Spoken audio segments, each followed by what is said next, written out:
ஓம் சதாசிவசமாரம்பாம் சங்கராச்சாரியமத்யமாம் அஸ்மதாச்சாரியபர்யந்தாம் வந்தே குரு பரம்பராம். ஓம். இந்த வேதாந்த அறிமுக வகுப்பில் எனக்கு கொடுத்துருக்கக்கூடிய தலைப்பு சாதன சதுஷ்டய சம்பத்திகி. இந்த தலைப்பு ரொம்ப ரொம்ப முக்கியமான ஒரு தலைப்பு. ஏதோ எனக்கு கொடுத்துருக்காங்க அப்படிங்கிறதுக்காக நான் மிகைப்படுத்தி பேசலை. இந்த தலைப்பில் இதில் சொல்லப்பட்டிருக்கக்கூடிய விஷயங்களை நம்ம தெரிஞ்சுக்காம வேதாந்தம் படிக்கிறதுனால நமக்கு எந்த பயனும் கிடையாது. அதனால் இது மிக மிக முக்கியமான ஒரு தலைப்பு.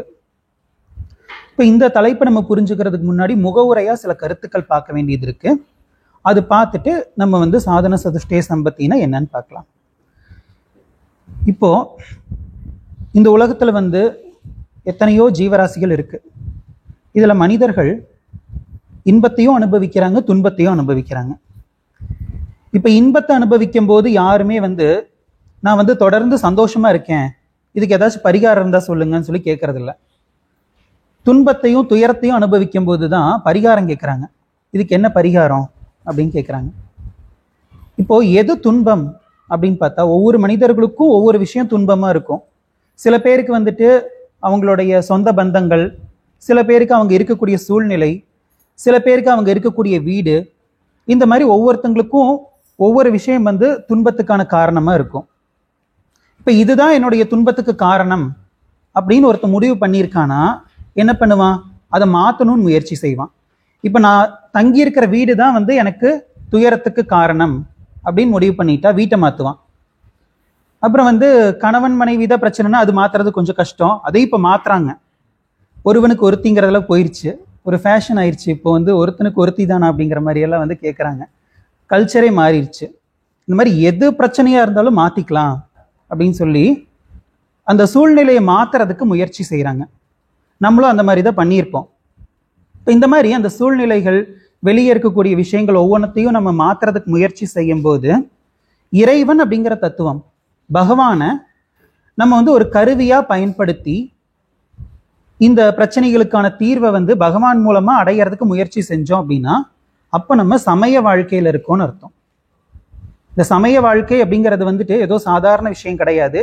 நிறைய பேர் இந்த சமய வாழ்க்கை அப்படின்னா ஏதோ கடவுள் உண்டா இல்லையான்னு தெரியாது, இவங்க ஒரு சக்தி உண்டுங்கிற ஒரு மூட நம்பிக்கையில, இந்த சூப்பர்ஸ்டிஷியஸ் பிலீஃப் அப்படின்னு சொல்லுவாங்க, அந்த மாதிரி ஏதோ ஒரு மூட நம்பிக்கையோட இருக்கக்கூடிய ஒரு வாழ்க்கை தான் சமய வாழ்க்கைன்னு நினைக்கிறாங்க. ஆனா இந்த சமய வாழ்க்கைக்கு வர்றதுங்கிறது அவ்வளவு சாதாரண விஷயம் கிடையாது.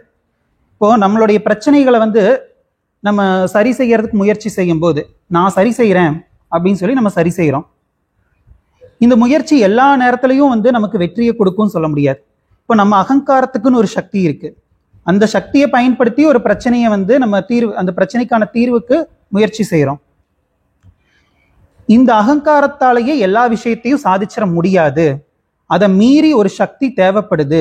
நம்ம வாழ்க்கையிலேயே சாதாரண மனிதர்கள் கிட்ட கூட நம்ம உதவியை நாடிட்டு தான் இருக்கோம். அப்படி இருக்கும்போது இந்த உலகத்துக்கே காரணமான ஒரு சக்தி இருக்கு. அந்த சக்தி எனக்கு என்னுடைய பிரச்சனையை தீர்த்து வைக்கும் அப்படிங்கிற ஒரு நம்பிக்கையோட வாழக்கூடிய வாழ்க்கை தான் சமய வாழ்க்கை அப்படின்னு சொல்றோம். இதுல ஒரே ஒரு கண்டிஷன் என்ன அப்படின்னா, இந்த சமய வாழ்க்கையில நம்ம எதை வேணாலும் அனுபவிக்கலாம், ஆனா தர்மத்துக்கு உட்பட்டதாக இருக்கணும். இதுல அதர்மத்துக்காக சமய வாழ்க்கையை வாழ்ந்தானா அது சமய வாழ்க்கையே கிடையாது. சோ இப்படிப்பட்ட வாழ்க்கையை வாழ்ந்துட்டு இருக்கும்போது ஒரு குறிப்பிட்ட கட்டத்துல அவனுக்கு சில கேள்விகள் வர ஆரம்பிக்கும்.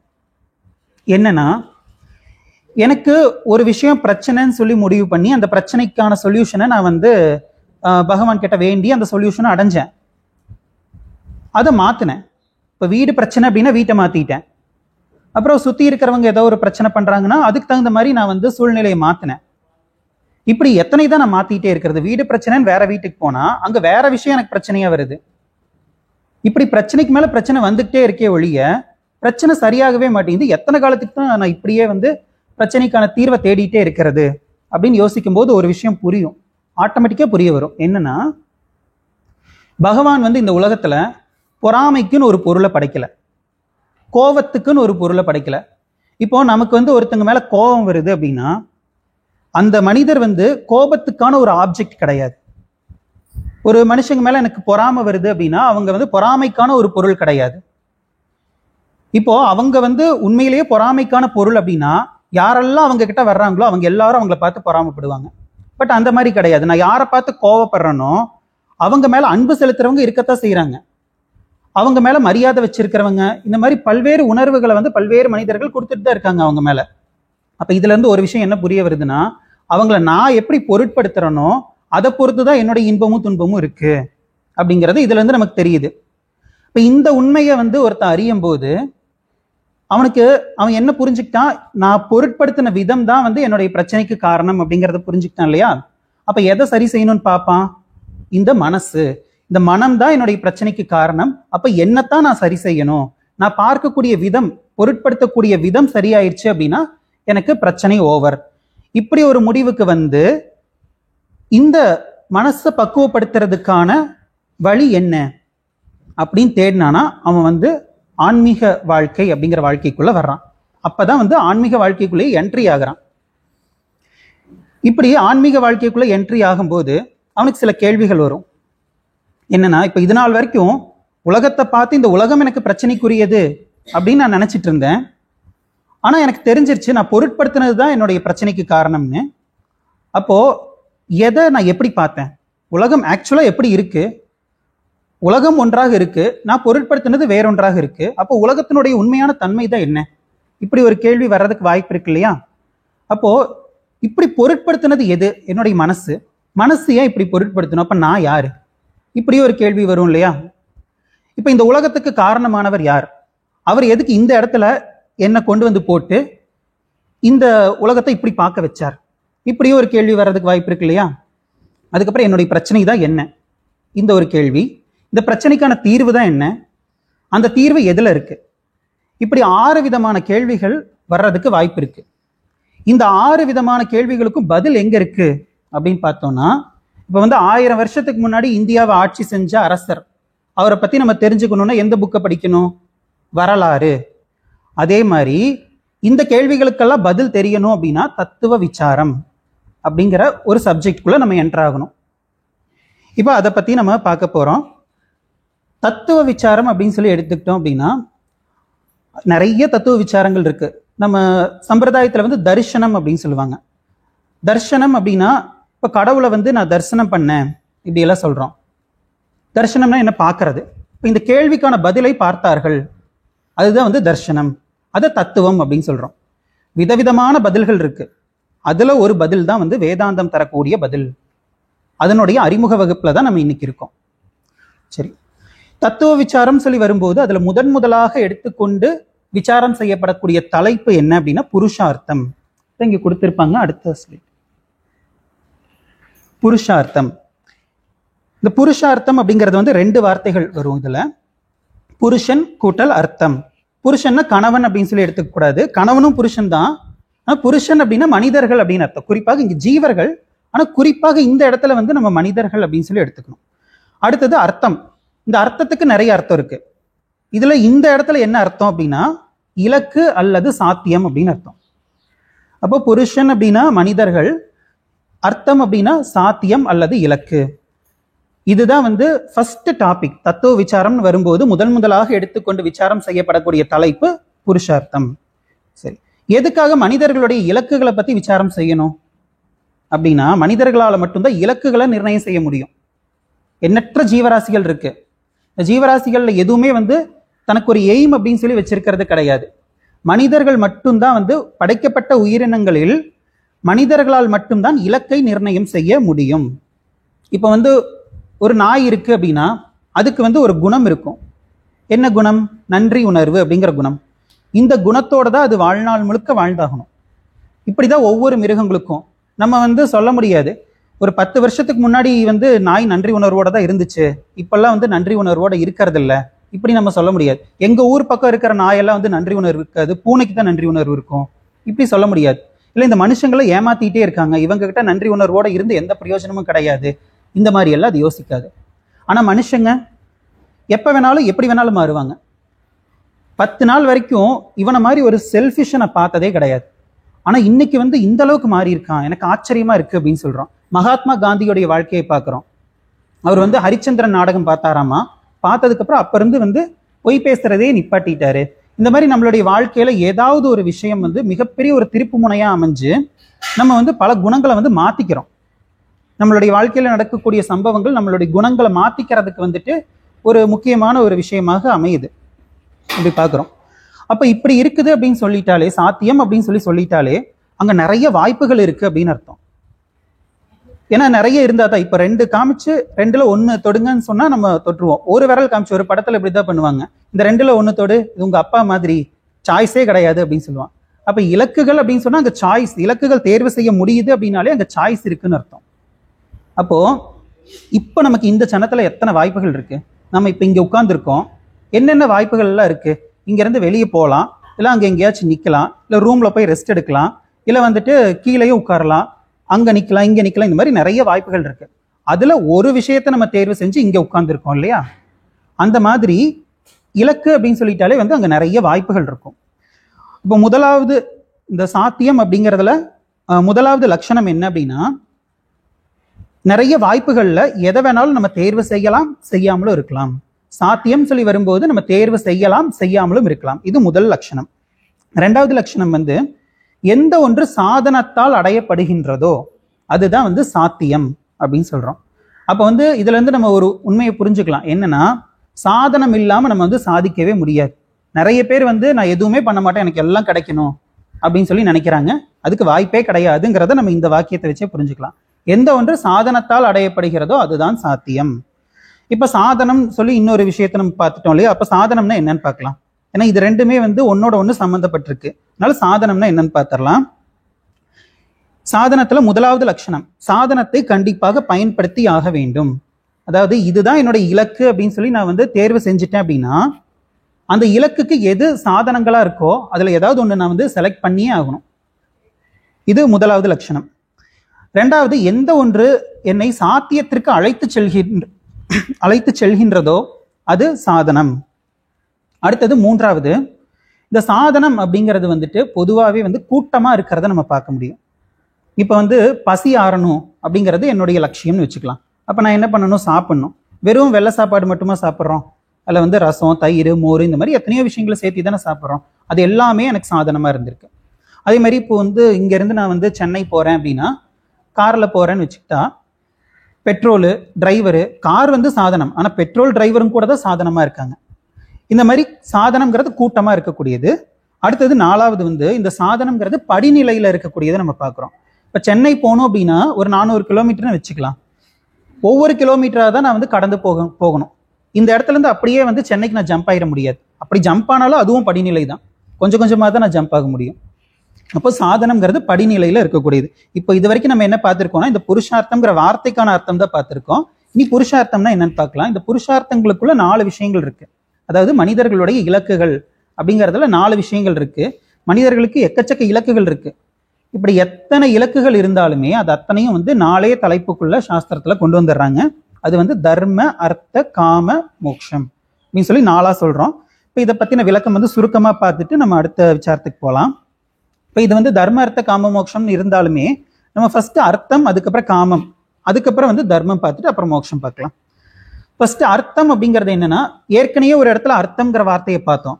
அங்க வந்து இலக்கு அல்லது சாத்தியம் அப்படிங்கிற ஒரு பொருள் கொடுத்தோம். இந்த இடத்துல இந்த அர்த்தத்துக்கு என்ன அர்த்தம் அப்படின்னா, எந்த ஒன்று நாம் உயிர் வாழ்வதற்கு அவசியமாக இருக்கின்றதோ அது இந்த இடத்துல அர்த்தம்னு சொல்லப்படுது. அதாவது தமிழ்ல சொல்றதா இருந்தா இது வந்து அறம், பொருள், இன்பம், வீடு, பேரு அப்படின்னு சொல்றோம். அதுல 2வதாக வரக்கூடியது பொருள். இந்த பொருள் தான் வந்து அர்த்தத்துக்கான அர்த்தம். உயிர் வாழ்வதற்கு என்னெல்லாம் எனக்கு தேவையா இருக்கோ அது எல்லாமே வந்து அர்த்தம் அப்படின்னு சொல்றோம். உண்ண உணவு, உடுக்க உடை, இருக்க இருப்பிடம். அடுத்தது காமக. காமக அப்படின்னா இன்பம் அப்படின்னு அர்த்தம்.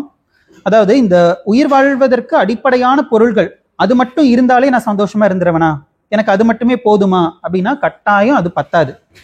ஏன்னா அதுவே போதும் அப்படின்னா ஜெயில இருக்கிறவங்க எல்லாம் வந்துட்டு நான் ஜெயிலே இருந்துக்கிறேன்னு சொல்லுவாங்க. ஆனா அங்க வந்து அவங்க சிறைப்பட்டு இருக்கிறதா ஃபீல் பண்றாங்க. அப்ப அதையும் தாண்டி மனிதன் சில விஷயங்களை நாடுகிறான். அதுதான் வந்துட்டு காமம் அப்படின்னு சொல்றோம். அதாவது எந்த ஒன்று என்னுடைய இன்பத்திற்காக வேண்டி நான் நாடுகிறேனோ. நம்ம வீட்டுல பார்த்தோம் அப்படின்னா பல பொருள்கள் இந்த காமத்தை சேர்ந்ததா தான் இருக்கும். அதாவது இது இல்லைனாலும் என்னால உயிரோட இருக்க முடியும் அப்படின்னு சொல்லி என்னென்ன பொருள் எல்லாம் இருக்கோ அது எல்லாமே வந்து காமம் அப்படின்னு சொல்றோம்.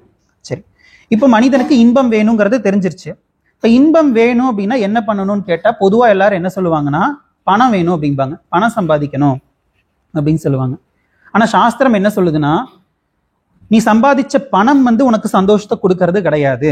எது உனக்கு சந்தோஷத்தை கொடுக்குதுன்னா, நீ சம்பாதிச்சு வச்ச புண்ணியம் பொருளாக மாறி அது பணமாகவோ பொருளாகவோ மாறி உனக்கு சந்தோஷத்தை கொடுக்குது அப்படின்னு சொல்லுது. இப்ப இந்த உண்மை ஒருத்தனுக்கு தெரிஞ்சது அப்படின்னா அவன் வந்து எதை நாடுவான்? புண்ணியத்தை நாடுவான். புண்ணியத்தை சேர்க்கறது எப்படி அப்படின்னு சொல்லி கேட்பான் இல்லையா? அந்த புண்ணியம் தான் இந்த இடத்துல தர்மம் அப்படின்னு சொல்லப்படுது. தர்மம்னா புண்ணியம் அப்படின்னு அர்த்தம். இப்போ சில பேர் வந்து இந்த உண்மையை தெரிஞ்சுக்கிட்டு புண்ணியத்தை நாடுறாங்க. இன்னும் சில பேர் இந்த புண்ணியம்ங்கிறதெல்லாம் வந்து எனக்கு அதுல நம்பிக்கையே இல்லை அப்படின்னு சொன்னாலுமே, கடவுள் மேல நம்பிக்கை இல்லை அப்படின்னு சொன்னாலுமே அவங்க வந்து நான் வந்து நேர்மையா வாழணும், இதுதான் என்னுடைய லட்சியம் இப்படி சொல்லியும் இருக்காங்க இல்லையா? அப்போ இந்த அடிப்படையிலையும் இந்த புண்ணியத்தை நாடிட்டு தான் இருக்காங்க. அடுத்தது வந்து மோட்சம். இந்த மோட்சம்ங்கிறது என்னன்னா நிலையான வஸ்துவை நாடுதல், நிலையான ஒன்றை நாடுதல். அதுக்கு பேர் தான் மோட்சம் அப்படின்னு சொல்றோம். நான் எங்க வந்து நிலையான பொருளை நாடினேன்? இப்படி ஒரு கேள்வி நமக்குள்ள வரும். ஆனா நல்லா யோசிச்சு பார்த்தோம்னா, யாருக்காவது அழிவுல விருப்பம் இருக்கா இல்ல அழியாம இருக்கிறதுல விருப்பம் இருக்கான்னு கேட்டா அழியாம இருக்கிறதுல தான் எல்லாருக்கும் விருப்பம் இருக்கு. அந்த அழியாத வஸ்துவை நாடுதல் தான் மோட்சம். இப்ப நம்மையே அறியாம இந்த நாளையும் தேடிட்டு இருக்கோம். சாஸ்திரம் நமக்கு காட்டி கொடுக்குது. சரி, எப்படி வந்து நம்ம உடம்புக்குள்ள என்னென்ன உறுப்புகள் இருக்குங்கிறத இன்னைக்கு இருக்கக்கூடிய நவீன டெக்னாலஜி மூலமா நம்ம பார்த்து நம்மளே பார்க்குறோம். நம்ம ஹார்ட் எப்படி ஃபங்க்ஷன் ஆகுதுங்கிறத நம்மளே பார்க்குறோம் இல்லையா? அந்த மாதிரி நம்மளுடைய மனம், நம்முடைய தேடல் எப்படி ஃபங்க்ஷன் ஆகுதுங்கிறத வந்து சாஸ்திரம் நமக்கு காட்டி கொடுக்குது. சரி, இப்போ இந்த நாளில் ரெண்டு இருக்கு இல்லையா, தர்மம் அர்த்தம், இது ரெண்டு வந்து சாதனம் அப்படின்னு சொல்றோம். அடுத்த ரெண்டு காமம் மோட்சம் சொல்றோம் இல்லையா, இது ரெண்டும் வந்து சாத்தியம். இப்படி சொல்லும் போது ஒரு டவுட் வரலாம். புருஷார்த்தம் அப்படின்னா வந்து அர்த்தம்ங்கிறதுக்கு சாத்தியம்ங்கிற பொருள் பார்த்தோம். அப்ப ஏன் வந்து இந்த தர்மம் அர்த்தம்ங்கிறது வந்து சாதனமா இருக்கணும், அது சாத்தியமா தானே இருக்கணும் அப்படிங்கிற கேள்வி வரலாம். ஒரு பொருளை வந்து நான் சாதனமா பயன்படுத்த போறேன் அப்படின்னா அந்த பொருள் என்கிட்ட இருக்கணும். அது இருக்கும்போது என்னால சாதனமா பயன்படுத்த முடியும். அது இல்லாத பட்சத்துல அப்போதைக்கு அதை அடையிறது எனக்கு சாத்தியமாகுது. அப்போ இந்த தர்மமும் அர்த்தமும் என்னிடம் இல்லாத பட்சத்தில் அதை அடைய வேண்டியது என்னுடைய சாத்தியமாக இலக்காக இருக்கின்றது. அப்போ சாரி, அது இல்லாத பட்சத்துல அதை அடையணும், அடைஞ்சதுக்கு அப்புறம் தான் அதை நான் சாதனமா பயன்படுத்த முடியும். அதனால இங்க சாதனம் அப்படின்னு சொல்லி சொல்றோம். சரி, இப்ப இதுல வந்து இந்த காமம் சொல்லி மூணாவதா பார்த்தோம் இல்லையா, இன்பம் அப்படிங்கிறது. இந்த இன்பத்துக்கு வந்து தர்மம் அர்த்தம் இது ரெண்டு வேணும். இந்த மோட்சம்ங்கிறது இருக்கு இல்லையா, இந்த மோட்சத்துக்கு தர்மம்ங்கிறது வேணும். இந்த தர்மம் இல்லாம மோட்சம்ங்கிறது சாத்தியமே கிடையாது. அப்போ இந்த தர்மத்தை பத்தின ஞானமும் மோட்சத்தை பற்றிய ஞானமும் எனக்கு யாராவது ஒருத்தவங்க கொடுத்தாகணும். அப்படி கொடுக்கறது தான் வந்துட்டு நம்ம வேதம் அப்படின்னு சொல்றோம். என்டையர் வேதமே ரெண்டு விஷயங்களை தான் பேசுது. ஒன்னு தர்மம், இன்னொன்னு ஞானம். அதை வந்து நம்ம தர்மசாஸ்திரம் அப்புறம் ஞான சாஸ்திரம் அப்படின்னு சொல்றோம். இந்த ஞான சாஸ்திரம்ங்கிறத உபனிஷத் நம்ம வந்து தர்மத்தின் மூலமாகத்தான் மோட்சத்தை அடைய முடியும் அப்படின்னு சொல்லி, தர்மத்தை சாதனமா பயன்படுத்தி தான் மோட்சத்தை அடைய முடியும் அப்படின்னு சொல்லி பாக்குறோம். அப்போ இந்த தர்மத்தை பத்தின ஞானம் இருக்கு இல்லையா, இது வந்து பல விதங்கள்ல சாஸ்திரம் பேசுது. அதுல ஒரு விதம் தான், ஒரு கோணம் தான் வந்து இந்த சாதன சதுஷ்டய சம்பத்தி அப்படிங்கிற. இப்ப நம்ம வந்து டாபிக் உள்ள போலாம். சாதன சதுஷ்டய சம்பத்தி. இந்த சாதன சதுஷ்டய சம்பத்திங்கிற அந்த வார்த்தைக்கு என்ன அர்த்தம்னு பார்த்துடலாம். சாதனம்னா என்னன்னு பார்த்துட்டோம் ஏற்கனவே. அடுத்தது சதுஷ்டயம். சதுஷ்டயம் அப்படின்னா நான்கின் தொகுப்பு அப்படின்னு அர்த்தம். அடுத்தது சம்பத்திஹி. சம்பத் அப்படின்னா செல்வம் அப்படின்னு அர்த்தம். அப்ப இங்க வந்து செல்வம் சொல்லியிருக்காங்கன்னா எனக்கு என்ன செல்வம், எனக்கு வந்து இது கேஷா கொடுப்பாங்களா இல்ல கோல்டா கொடுப்பாங்களா இல்ல செக் கொடுப்பாங்களா அப்படின்னு பார்த்தா இது வந்து ஒரு சின்ன ஒரு கதை ஒன்று பார்க்கலாம். இப்போ நம்ம கிட்ட திடீர்னு பகவான் தோன்றி உனக்கு வந்து அடுத்த ஜென்மத்துக்கு 2 வாய்ப்பு கொடுக்குறேன், நீ வந்து ஒரு நல்ல செழிப்பான ஒரு குடும்பத்துல நோயோட பிறப்ப. இன்னொரு வாய்ப்பு என்னன்னா ஒரு ஏழை குடும்பத்துல நல்ல ஸ்ட்ராங்கா உடம்பு வந்து ஆரோக்கியமா இருக்கும், இப்படி பிறப்ப. இந்த ரெண்டுல உனக்கு எது வேணும் அப்படின்னு சொல்லி கேட்டா நம்ம என்ன சொல்லுவோம்? உடம்பு ஆரோக்கியமா இருக்கணும். அப்ப ஹெல்த் இஸ் வெல்த்ன்னு சொல்றோம் இல்லையா? இப்போ அதன் அடிப்படையில நம்ம வந்து ஹெல்த்துக்கு தான் இம்பார்ட்டன்ஸ் கொடுப்போம். இப்போ இதே பகவான் இன்னொரு வாய்ப்பும் கொடுக்குறாரு. என்னன்னா உனக்கு வந்து உடம்பு நல்லா ஆரோக்கியமா இருக்கும், ஆனா மனசு வந்து ஆரோக்கியமா இருக்காது, மனசுக்கு ஏதோ ஒரு பலகீனம் இருந்துகிட்டே இருக்கும். இனி ஒரு வாய்ப்பு என்ன அப்படின்னா உடம்புக்கு ஏதாவது ஒரு குறை இருக்கும், ஆனா மனசு ஆரோக்கியமா இருக்கும். இப்படி சொன்னா நம்ம எதை கேட்போம்? மனசு ஆரோக்கியமா இருக்கக்கூடிய அந்த பரப்பையும் எனக்கு கொடு அப்படின்னு கேட்போம். இதுல இருந்து என்ன தெரியுது? வெல்த்தை விட ஹெல்த் தான் வெல்த்துங்கிறது தெரியுது, ஹெல்த்தை விட மனசு தான் வெல்த்துங்கிறது தெரியுது இல்லையா? அப்ப அப்படிப்பட்ட செல்வங்களை கொடுக்கக்கூடியது தான் இந்த சாதன சதுஷ்டய சம்பத்தி அப்படிங்கிறது. சரி, இப்ப இதுல 4 விஷயம் இருக்கு. விவேகம், வைராக்கியம், சமதமாதி ஷட்கம், முமுட்சுத்துவம். 4 விஷயம்தான். அதுல ஃபர்ஸ்ட் விவேகம். விவேகம் பத்தி பார்க்கலாம். இப்ப விவேகம் அப்படின்னா என்ன அர்த்தம் அப்படின்னா பிரித்தறிதல் அல்லது பகுத்தறிவு அப்படின்னு அர்த்தம். சாஸ்திரம் இதுக்கு கொடுக்கக்கூடிய இலக்கணம் என்னன்னா நித்திய அனித்திய வஸ்து, எது நித்தியம் எது அனித்தியம் என்பதை பிரித்தறிதல். இப்படி சொல்லும் போதே எது அனித்தியம் எது நித்தியம்ங்கிறது நமக்கு தெரியாத அளவுக்கு கலந்திருக்கு அப்படின்னு அர்த்தம். அப்ப நித்தியம் அப்படின்னா நிலையானது, அனித்தியம்னா நிலையற்றது. இந்த வார்த்தைகள் ரொம்ப ரொம்ப முக்கியம். நித்தியம்னா நிலையானது, அனித்தியம்னா நிலையற்றது. இப்போ இந்த விவேகம்ங்கிற தலைப்புல பல கோணங்கள்ல நம்ம விசாரம் செய்ய முடியும்.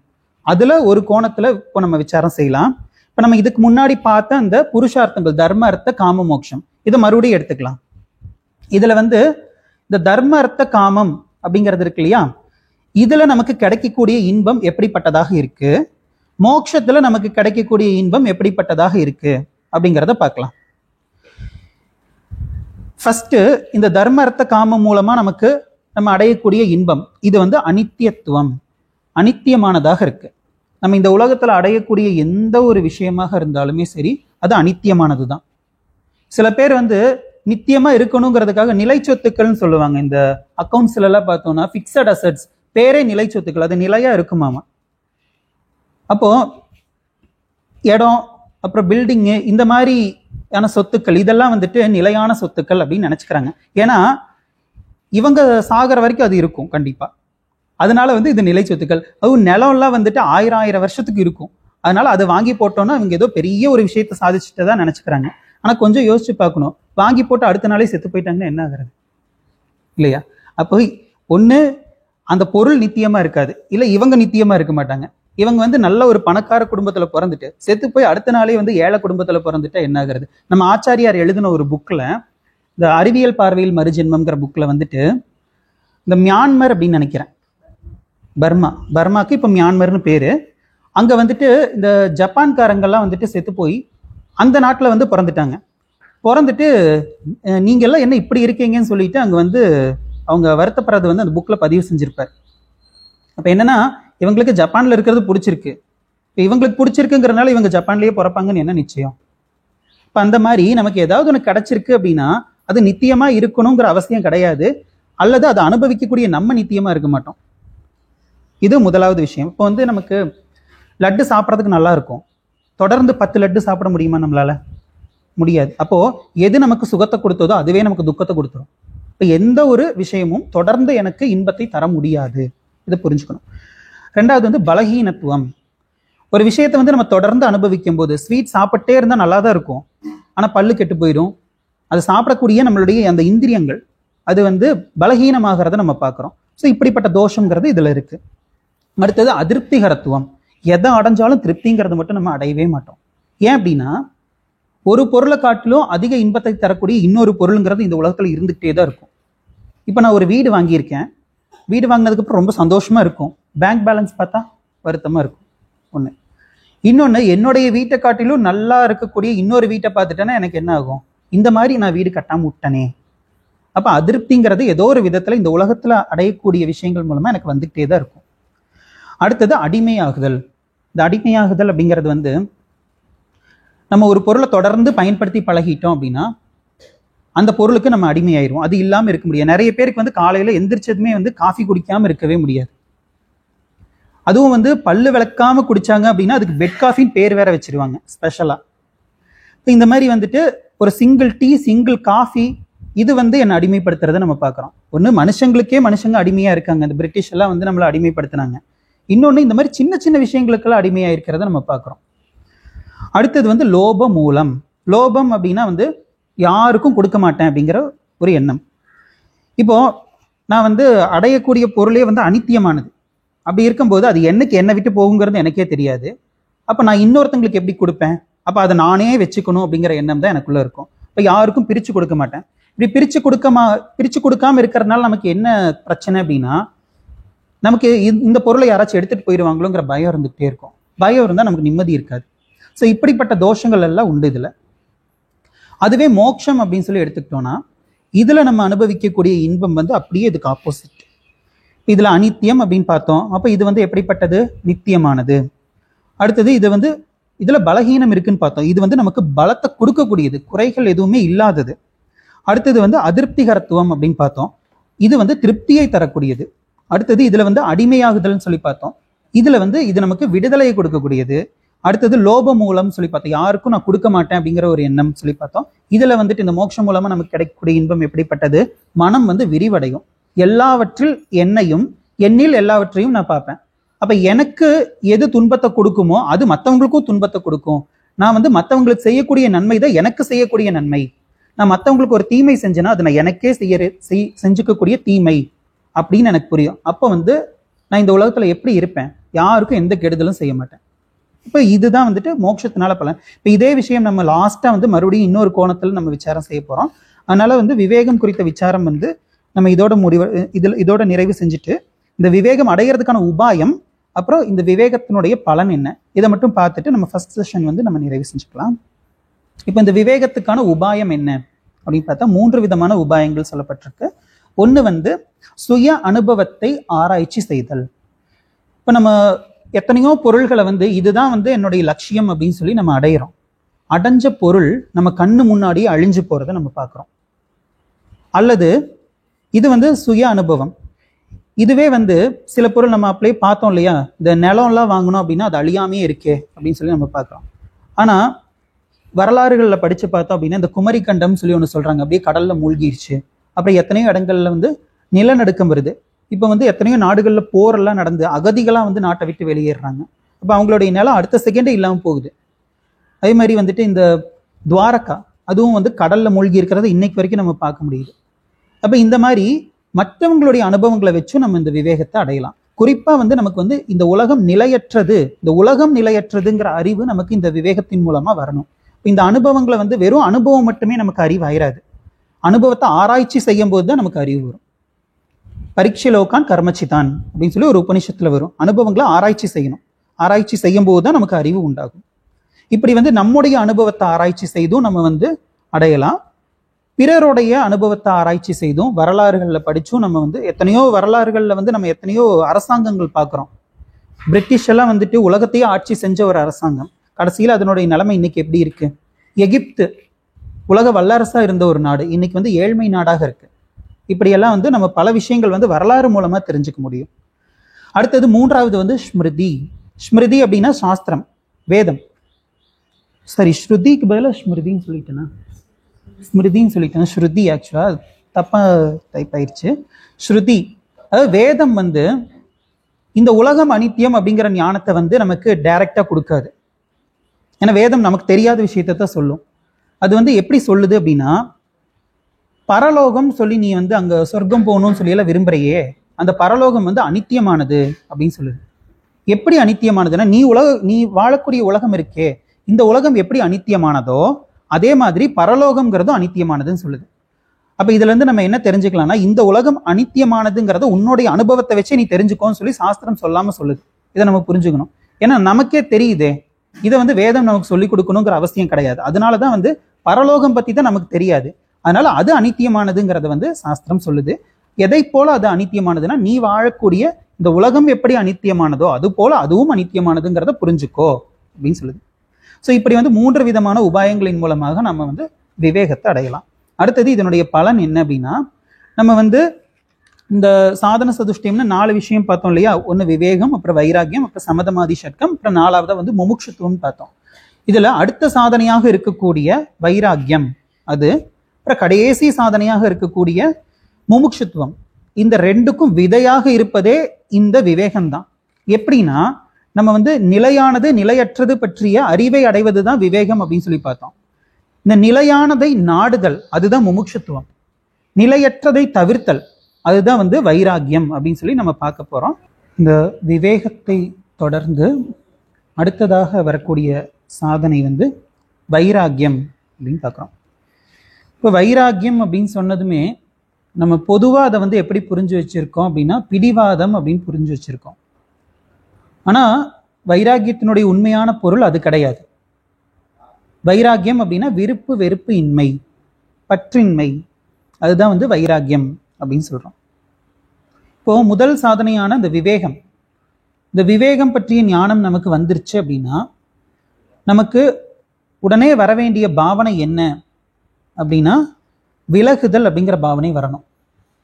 ஏன்னா நம்ம வந்து எதெல்லாம் வந்து நமக்கு சாத்தியம் இல்லையோ அதை வந்து நம்ம சாத்தியம் அப்படின்னு சொல்லி புரிஞ்சு வச்சிருக்கோம். இந்த உலகத்துக்கு பலவிதமான லட்சணங்கள் இருக்கு. லட்சணம் அப்படின்னா டெஃபனிஷன்ங்கிறது வந்து ஒரு பொருளுக்கு டெஃபனிஷன் அப்படின்னு சொல்லி நம்ம சொன்னோம்னா அது அதுக்கு மட்டும் பொருந்தக்கூடியதாக இருக்கணும். அதை தான் வந்து நம்ம லட்சணம் அப்படின்னு சொல்றோம். அந்த மாதிரி இந்த உலகத்துக்கு என்ன லட்சணம் அப்படின்னு சொல்லும் போது சங்கரர் அடிக்கடி பயன்படுத்தக்கூடிய ஒரு வாக்கியம் என்னன்னா சாதன சாத்திய ரூபம் ஜெகத்து அப்படின்னு சொல்லி சொல்றாரு. அதாவது இந்த உலகத்துல வந்து ஏதாவது ஒண்ணு சாதனமா இருக்கும் அல்லது சாத்தியமா இருக்கும். இறுதியான சாத்தியம்ங்கிறது வந்து ரெண்டே ரெண்டு தான். ஒண்ணு வந்து நம்ம அந்த புருஷார்த்தங்கள்ல பார்த்தோம் இல்லையா, தர்ம அர்த்த காம மோட்சம் சொல்லிட்டு, அதுல காமம் மோட்சம் இந்த ரெண்டும் தான் வந்துட்டு சாத்தியமா இருக்கும். ஏன்னா நம்ம வந்து தர்மம்ங்கிற புண்ணியத்தையும் பயன்படுத்த போறோம், பொருள் அப்படிங்கிற அந்த அர்த்தத்தையும் வந்து பயன்படுத்த போறோம். இப்போ வீட்டில் இருக்கக்கூடிய வாஷிங் மிஷினு இதெல்லாம் பொருட்கள். இது வந்து வாஷிங் மிஷினை எதுக்காக வாங்கணும்? வாஷிங் மிஷினுக்காக வாங்கினோமா? நம்ம யூஸ் பண்றதுக்காக வாங்கணும். அதே மாதிரி புண்ணியத்தை எதுக்காக? புண்ணியத்துக்காக சம்பாதிக்கிறோமா? கிடையாது. இந்த புண்ணியத்தை பொருளா மாத்தி சந்தோஷத்தை அனுபவிக்கணும் அப்படிங்கிறதுக்காகத்தான் நம்ம வந்து புண்ணியத்தை சம்பாதிக்கிறோம். அப்போ எப்படினாலும் இலக்குங்கிறது வந்துட்டு இன்பம் அப்புறம் மோட்சம், இந்த ரெண்டு தான். இந்த ரெண்டும் தான் வந்து மறுபடியும் சாதனமா மாறாது, மற்றதெல்லாம் சாதனமா மாறக்கூடியது. இப்போ வந்து ஒருத்தருக்கு வந்து பருத்தி வந்து அவருக்கு சாத்தியம் அப்படின்னா அவர் அதுக்கான சில சாதனங்களை பயன்படுத்துவார். இனி ஒருத்தர் அந்த பருத்தியை வந்து சாதனமா வச்சு பஞ்ச தயாரிப்பார். பஞ்சு அவருக்கு சாத்தியம். இப்ப என்ன ஆயிடுச்சு? சாத்தியமா இருந்த அந்த பருத்திங்கிறது வந்து சாதனமா ஆயிடுச்சு இவருக்கு. இப்ப இந்த பஞ்சுங்கிறது வந்து சாத்தியமா மட்டும்தான் இருக்குமான்னு பார்த்தா கிடையாது. அதை மறுபடியும் வந்து நூலா மாத்துறதுக்கு வந்துட்டு அதை சாதனமா பயன்படுத்துவாங்க. அப்புறம் நூல் வந்து இறுதியான சாத்தியமான கிடையாது, அதையும் வந்து சாதனமா பயன்படுத்துவாங்க துணிக்காக. இப்படி வந்து ஒவ்வொரு பொருளும் வந்து இந்த உலகத்துல இருக்கக்கூடியதை நம்ம வந்து இது வந்து சாத்தியம் அப்படின்னு சொல்லி நம்ம சொல்லிடவே முடியாது. இது இந்த நோட் வந்து சாத்தியம் அப்படின்னு சொல்லி நம்ம சொல்லிட முடியாது. இது எனக்கு இப்ப சாதனமா பயன்பட்டு இருக்கு. ஆனா இந்த நோட் கம்பெனிக்காரங்களுக்கு இது சாத்தியமா இருந்தது. இப்ப சாதனமா இருக்கக்கூடியது வந்து சாத்தியமா வந்து மாறுது, சாத்தியமா இருக்கிறது சாதனமா மாறுது. இப்படிதான் வந்து ஒவ்வொரு விஷயங்களும் இருக்கு. இதுல இன்பம் மோட்சம் இந்த ரெண்டும் தான் வந்துட்டு சாத்தியமா மட்டும் இருக்கு, அது திரும்ப சாதனமா மாறாது. இந்த இன்பம்ங்கிறது எப்படிப்பட்டதா இருந்ததுங்கிறது தான் நம்ம பார்த்தோம். இது வந்து 5 விதமான தோஷங்களுடன் கூடியது அப்படின்னு சொல்லி பார்த்தோம். இப்போ இந்த 5 தோஷங்கள் தெரிஞ்சிருச்சு நமக்கு. இப்போ கொஞ்ச நேரத்துக்கு முன்னாடி தான் நம்ம பார்த்தோம்.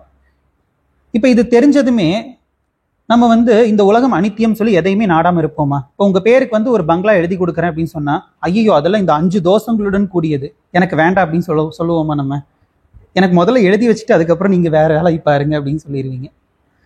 அப்போ நமக்கு வந்து என்னதான் இது தெரிஞ்சாலுமே இந்த அல்பமான இன்பத்துல வந்து நம்மளுடைய மனம் வந்து சந்தோஷப்பட்டு திருப்திப்பட்டு பழகிருச்சு.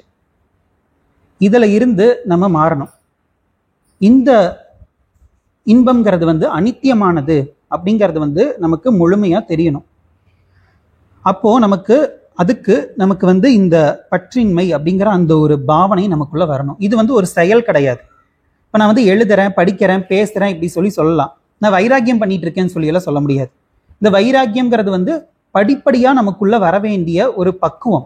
மனசுல சில விஷயங்கள்ல நம்ம ஏற்கனவே பக்குவப்பட்டிருப்போம்.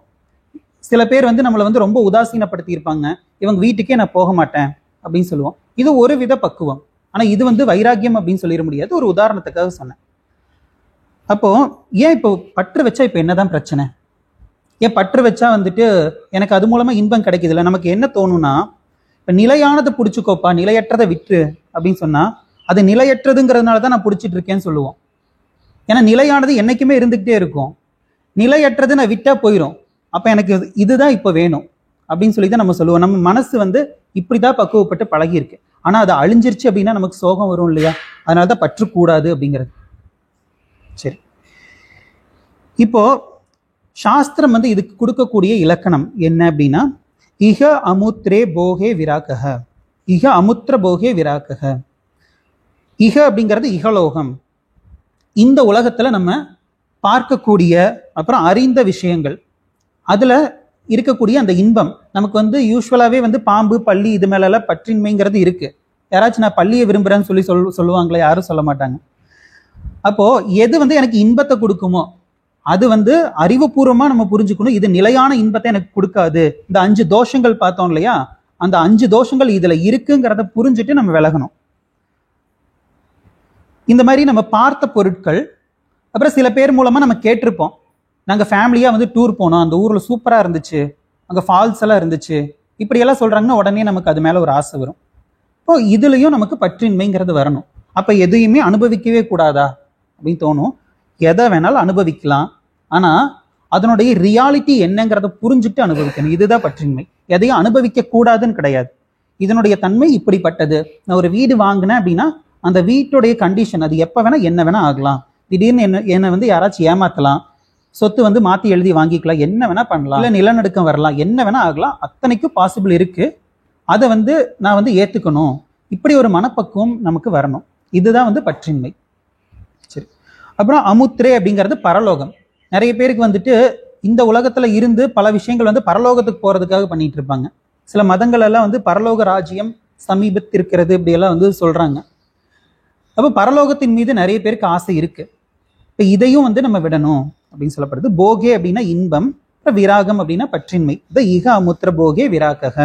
சரி, இப்ப இதுல வந்து நம்ம இந்த வைராக்கியத்தினால என்ன பலன் அப்படிங்கிறத பார்த்துட்டு அதுக்கப்புறம் உபாயம் பார்க்கலாம். இந்த வைராக்கியத்தினால என்ன பலன், இவ்வளவு கஷ்டப்பட்டு நான் எதுக்காக இந்த வைராக்கியத்தை அடையணும் அப்படின்னா, ஒரு பொருளை அனுபவிச்சா எனக்கு இன்பம் இருக்குங்கிறது உண்மைதான். ஆனா அந்த பொருள் மேல எனக்கு வைராக்கியம் வந்தது அப்படின்னா, அந்த பொருளை அனுபவிக்கும் போது எனக்கு எவ்வளவு இன்பம் கிடைக்குமோ அதை விட 100 மடங்கு இன்பம் எனக்கு கிடைக்கும். ஆரம்பத்தில் இது கிடைக்காது, ஆரம்பத்துல கஷ்டமா தான் இருக்கும். இப்போ எனக்கு இன்பம் வரலையேன்னு சொல்லி எனக்கு வைராக்கியமே வேண்டாம்னு சொல்லி வைராக்கியத்து மேல வைராக்கியம் வந்துடக்கூடாது. அது ரொம்ப முக்கியம். எப்படி அப்படின்னா, ஒரு பொருளை வந்து நான் அனுபவிக்காம எப்படி வந்து அதை விட 100% இன்பத்தை என்னால் அனுபவிக்க முடியும் அப்படின்னா, இவ்வளவு நாள் வரைக்கும் அந்த பொருள் என்னுடைய சந்தோஷத்தை தீர்மானம் பண்ணிச்சு. ஆனா இப்போ அந்த பொருள் இல்லாட்டியும் என்னால திருப்தியா இருக்க முடியும் அப்படின்னா அதுதான் எனக்கு திருப்தி. அப்போ அந்த பொருள் இல்லாமையும் என்னால 100% அதை விட 100 மடங்கு அதிகமா வந்து சந்தோஷமா இருக்க முடியும் வைராக்கியம் வந்தால். அடுத்தது ரெண்டாவது, வைராக்கியம் அப்படின்னா பற்றின்மை அப்படின்னு பார்த்தோம். நிலையற்றது எது அப்படிங்கறத தெரிஞ்சுட்டு அந்த நிலையற்றதை விட்டு விலகுதல் அப்படின்னு பார்த்தோம். ஏன்னா நிலையற்றதை விட்டு விலகல அப்படின்னா நம்ம வந்து சாத்தியம் இல்லாதது சாத்தியம் அப்படின்னு புரிஞ்சுக்கிட்டு நம்மளுடைய உழைப்பு அதெல்லாம் அதுல கொண்டு போய் போட்டுட்டு இருப்போம். நிலையானது ஒண்ணு இருக்கு அப்படின்னு சொல்லி தெரிஞ்சுக்கிட்டு அதுக்காக என்னுடைய முயற்சி எல்லாம் போட்டேன்னா அதுல ஒரு நியாயம் இருக்கு. அழிஞ்சு போறதுக்கு வந்து நான் முயற்சி பண்ணிட்டு இருக்கேன் அப்படின்னா ஒரு முட்டாள்தனமான ஒரு விஷயம். அந்த மாதிரி எனக்கு இது புரியும் போது என்ன ஆகும் அப்படின்னா, நிலையானது ஒண்ணு இருக்கு, அதை நான் எப்படியோ நாடணும் அப்படிங்கிற ஆர்வம்ங்கிறது எனக்கு வரும். அப்போ நிலையானதை பத்தி எங்க பேசப்படுதுன்னா சாஸ்திரத்துல. நான் சாஸ்திரத்தை படிப்பேன். இதுதான் வந்து 2 முக்கியமான பலன். அதுக்கப்புறம் இந்த வைராக்கியத்தை அடைவதற்கு என்ன உபாயம் அப்படின்னா, ஃபர்ஸ்ட் வந்து விவேக அபியாசம். அபியாசம்னா பயிற்சி அப்படின்னு அர்த்தம். அபியாசிகள் அப்படின்லாம் சொல்லுவாங்க. அபியாசம்னா பயிற்சி. நம்ம இதுக்கு முன்னாடி பார்த்த அந்த விவேகம், அதை வந்து திரும்ப திரும்ப சிந்திக்கணும். நம்ம அனுபவிக்கக்கூடிய ஒவ்வொரு விஷயமும் எப்படி நிலையற்றதாக இருக்கு அப்படிங்கிறத நம்ம திரும்ப திரும்ப சிந்திக்கணும். அடுத்தது ரெண்டாவது சங்கல்ப தியாகம். இப்போ ஒரு பொருளை வந்து நம்ம வந்து பார்த்த உடனே வந்து அதை அடையணும்னு ஆசைப்படுறது கிடையாது. திரும்ப திரும்ப சிந்திக்கிறோம். அந்த பொருளை வந்து நமக்குள்ளேயே சங்கல்பம் பண்றோம் திரும்ப திரும்ப. ஸோ அதை வந்து நம்ம விடணும். அடுத்தது மூன்றாவது சத்சங்கம். சத்சங்கம் அப்படின்னா வந்து இந்த மாதிரி ஆன்மீக அன்பர்களோட வந்துட்டு அடிக்கடி சேர்ந்து இருக்கிறது. நம்ம யாரு கூட சேர்ந்து இருக்கிறதுங்கிறதும் ரொம்ப முக்கியம். இந்த உலகியல் விஷயங்கள்ல வந்து பற்று இருக்கிறவங்க கூட சேர்ந்து இருந்தோம் அப்படின்னா நம்ம சொல்ற லாஜிக்கே அவங்க நமக்கு திரும்ப சொல்லி அதான் எல்லாம் நிலையற்றது தானே, எல்லாத்தையும் அனுபவிவா அப்படின்னு சொல்லி கூப்பிடுவாங்க. நீ வந்து நிலையற்றதை வந்து நிலையானதாக நினைச்சிட்டு இருக்க, நான் நிலையானது எதுங்கிறத கண்டுபிடிச்சிட்டேன். அந்த வித்தியாசம் வந்து அந்த இடத்துல நமக்கு சொல்றதுக்கெல்லாம் வந்து தோணாது, அந்த இடத்துல நமக்கு வராது சொல்றதுக்கு. அதனால கொஞ்சம் ஜாக்கிரதையா இருக்கணும். இந்த சத்சங்கம் யாரு கூட சேர்ந்திருக்கோங்கிறது ரொம்ப முக்கியம். அடுத்தது நாலாவது கர்மயோகம். இந்த கர்மயோகம் பத்தி கொஞ்சம் ஷார்ட்டா பார்த்துடலாம். பொதுவாகவே நம்ம வந்து எந்த ஒரு கடமை செஞ்சாலுமே அந்த கடமைக்குரிய பலனை வந்து ஒருத்தங்க அனுபவிக்கிறாங்க. ஒருத்தங்க நம்ம செஞ்ச அந்த கடமைக்கான பலனை அனுபவிச்சுட்டாங்க அப்படின்னா யார் அனுபவிச்சாங்களோ அவங்க வந்து திரும்பி நமக்கு ஏதாவது ஒன்று செய்தாகணும். அப்படி செய்யறது அவங்களுக்கு கடமையாகுது. அவங்க கிட்ட இருந்து அந்த கடமையை வாங்குறதுங்கிறது நமக்கு உரிமையா ஆகுது, நம்மளுடைய உரிமையா அது ஆகுது. இப்போ ஒருத்தங்களுக்கு வந்து கீழே பர்ஸு போட்டு போயிட்டாங்க, அந்த பர்ஸு நம்ம எடுத்து கொடுக்குறோம் அப்படின்னா அவங்க ஒரு தேங்க்ஸ் கூட சொல்லாமல் போயிட்டா நம்ம என்ன சொல்லுவோம்? தேங்க்ஸ் கூட சொல்லாமல் போறாங்க பாரு அப்படின்னு சொல்லுவோம். இப்போ எடுத்து கொடுத்தது ஒரு செயல், அந்த செயலுக்கான விளைவாக நம்ம என்ன எதிர்பார்க்கிறோம் அப்படின்னா அவங்க நன்றி சொல்லணுங்கிறத எதிர்பார்க்கிறோம். இந்த நன்றி சொல்றது அவங்களுடைய கடமை.